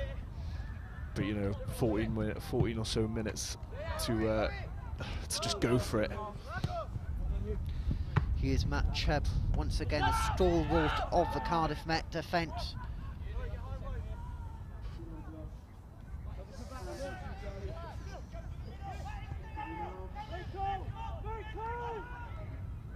Here we go, Durham now. They are really tuning into Last Chance Saloon yet again. They show great character in the first half, and they want to show great character again in this second half. Here we go, their captain once again is looking very, very comfortable with the ball at his feet. Hadj there, great defending, great defence. Wonderful challenge. Neil looks to break out. He finds Dion Phillips there, who is chasing. That was wonderful defending from Hadajonai there. Got his body in between the attacker and the ball. Would have have been easy to dive in. There he is, that man again there, wins the header. The referee there gives the free kick to Cardiff Met.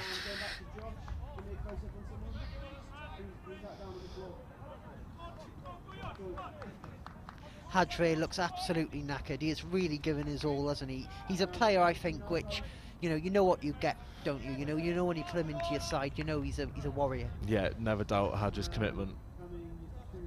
Always gives absolutely everything out there. Even when he's got a touch of cramp like he seems to now. Not that he'd admit it. Lang aims upfield. Here is Phillips. Here's Neil. He turns the ball into a box. But Durham once again have yet another opportunity here. Alex Lang here out of his box, very confident goalkeeping there.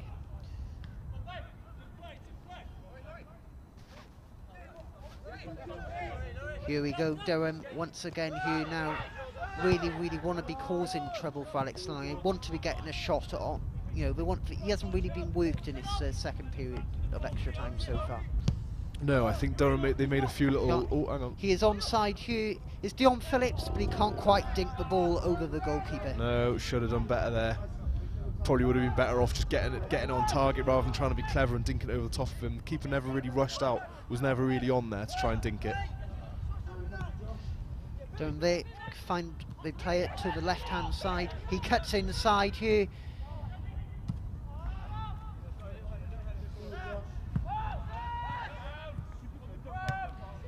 Durham have been getting in these little positions though. They are making little. They haven't managed a shot on target, but they're getting out wide and they're getting them behind the back four, and that's what Cardiff Met have got to be wary of when they get in those positions. Absolutely. That's how they conceded the equaliser. I think discipline is an important part here to play as well. Cardiff Met don't want to be giving away too many free kicks. No, because Durham will just knock it long here. Into the mixer, and then you never know what can happen. Tempers here, I think, are fraying a bit. I think Durham are looking very frustrated now. Yeah, well, you can see what it means. It means so much to both sets of players. Sometimes tempers will fray. But the referee has managed the game quite well, really, and managed the tempers of both sides. Oh, here we go.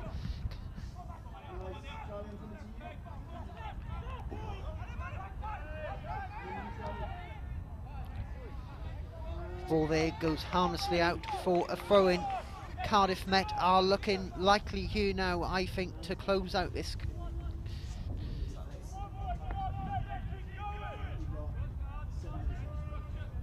We are approaching you now. We're just past the halfway point of this second half of extra time. Cardiff Met are 7 minutes away, Greg, from the quarterfinals. Yeah, they'll be feeling it in their legs now. It has been a really intense game of football. Both teams have given it absolutely everything. Just 7 more minutes now to dig deep for Cardiff Met. And 7 more minutes for Durham to throw absolutely everything at them, looking for that equaliser.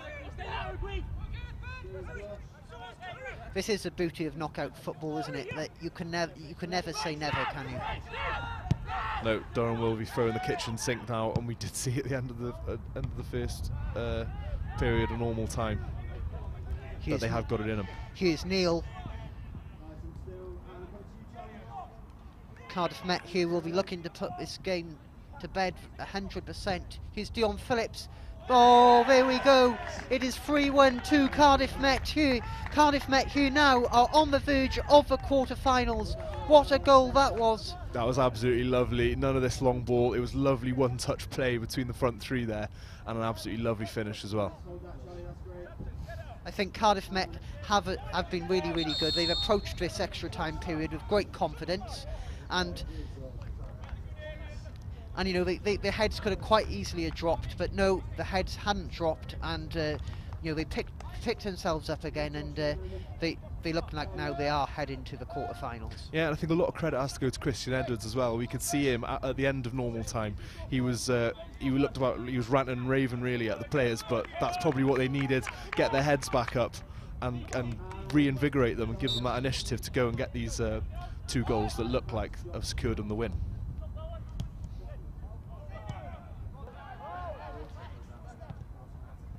But at the same time, that probably plays into Cardiff Met's hands now. There'll be a lot more space for them to go and extend their lead. Here we go, here now Matt Chubb does well. Very good defending there, safety first. Clears the ball upfield. The referee now brings a halt to the game. Not sure why he's blown up there actually, because Cardiff Met had the ball in a pretty dangerous position. And it wasn't a head injury, so he had no need to really stop the game there. An advantage there. Frustrating for Cardiff Met. Here we go, ball launched forward.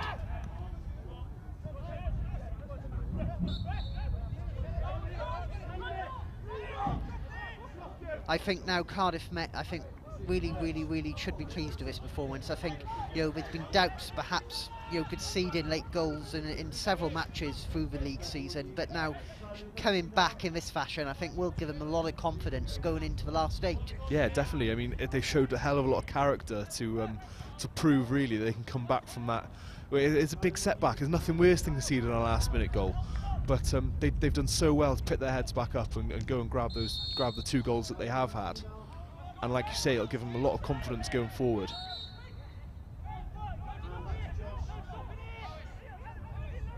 Who have you been particularly impressed with today, Greg, from the Cardiff Met side? Well, I think we talk a lot about Swindlehurst. I think he's been outstanding. I think he's swept up everything at the back there. I think he's been brilliant.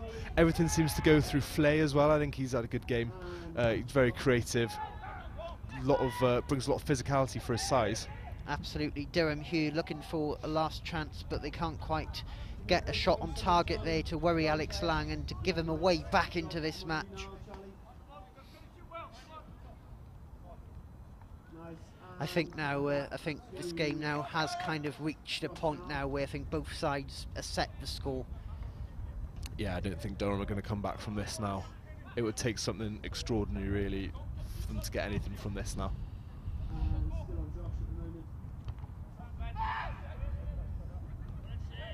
Here we go. Hugh is the ever impressive Durham skipper. But great defending there from Hadge to hold him up, but they do get another bite at the cherry, but Orvas very committed defending there, but a strike on goal there goes wide. Yeah, it was a hint of a studs up challenge there from the Durham man. Probably a bit lucky to get away with it. And the ref showing good pace there actually to keep the game going. I think to be fair, I think we've got to give a word to the referee. I think he's had a very good game, hasn't he, Greg? You know, he showed a good sense of occasion, hasn't he? You know, he hasn't been overly fussy. He's just been good, hasn't he? Yeah, he has. He's let the boys play. He's been probably, I would say, the only criticism I would have, he's probably a bit too understanding with some of the comments from the players towards the ref. But apart from that, no, I think he's been outstanding. Here we go, Cardiff Met are on the verge here. Baker carries the ball here with intent of a fourth.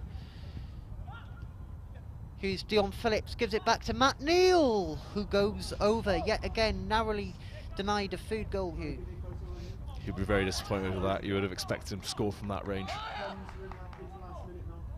We are now into the last minute of this match. Surely with a 2-goal safety buffer, Cardiff Met will not concede any late equalisers here, Greg. No, I think it would take a spectacular collapse from Cardiff Met to lose from this position. Been a very professional extra-time performance from Christian Edwards' men, must say. Again, I think the experience this Met side here has really shown. Here we go. Durham here now, I think they have not given up right until the very end. They played their hearts out and they should be very pleased with their performance. Could have a consolation here as well. Here we go, will they get a consolation goal? They get a shot in, but it is deflected there by Matt Chubb, who's put his body on the line certainly this afternoon. I think he caught a stray stud there, nothing worse in these cold conditions. Here's Baker to Neal to Phillips. Cardiff Met here now really are on the verge of getting through to the last 8. Here's Flay. The referee looks at his watch. It can't be long left now at all. It's Flay to Howells. To Baker. It's Hada Jonai. He has really played with his heart on his sleeve.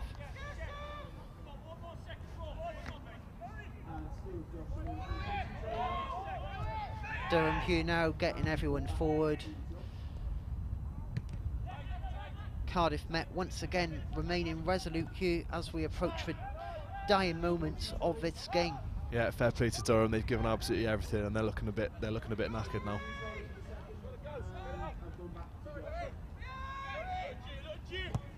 Maybe one last push.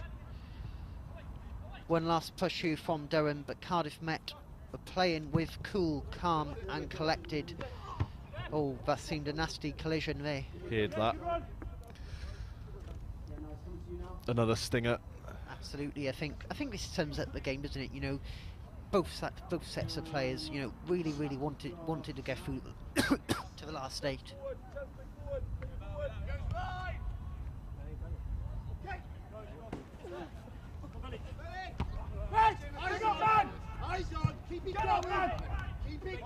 Here we go, Hughes Baker plays back to skipper Swindlehurst. Swindlehurst as well has done very well to get through 120 minutes considering he's only just come back from injury. Yeah, he has been outstanding. Here we go, that's the final whistle. It brings this game to an end. Cardiff Met's defence of the Bucks title continues. They win here at King Coyd by 3-1 after extra time. Thank you very much for tuning in. Cardiff Met will be in action now away from home in the last 8, and we look forward to continuing to cover this season. Thank you once again.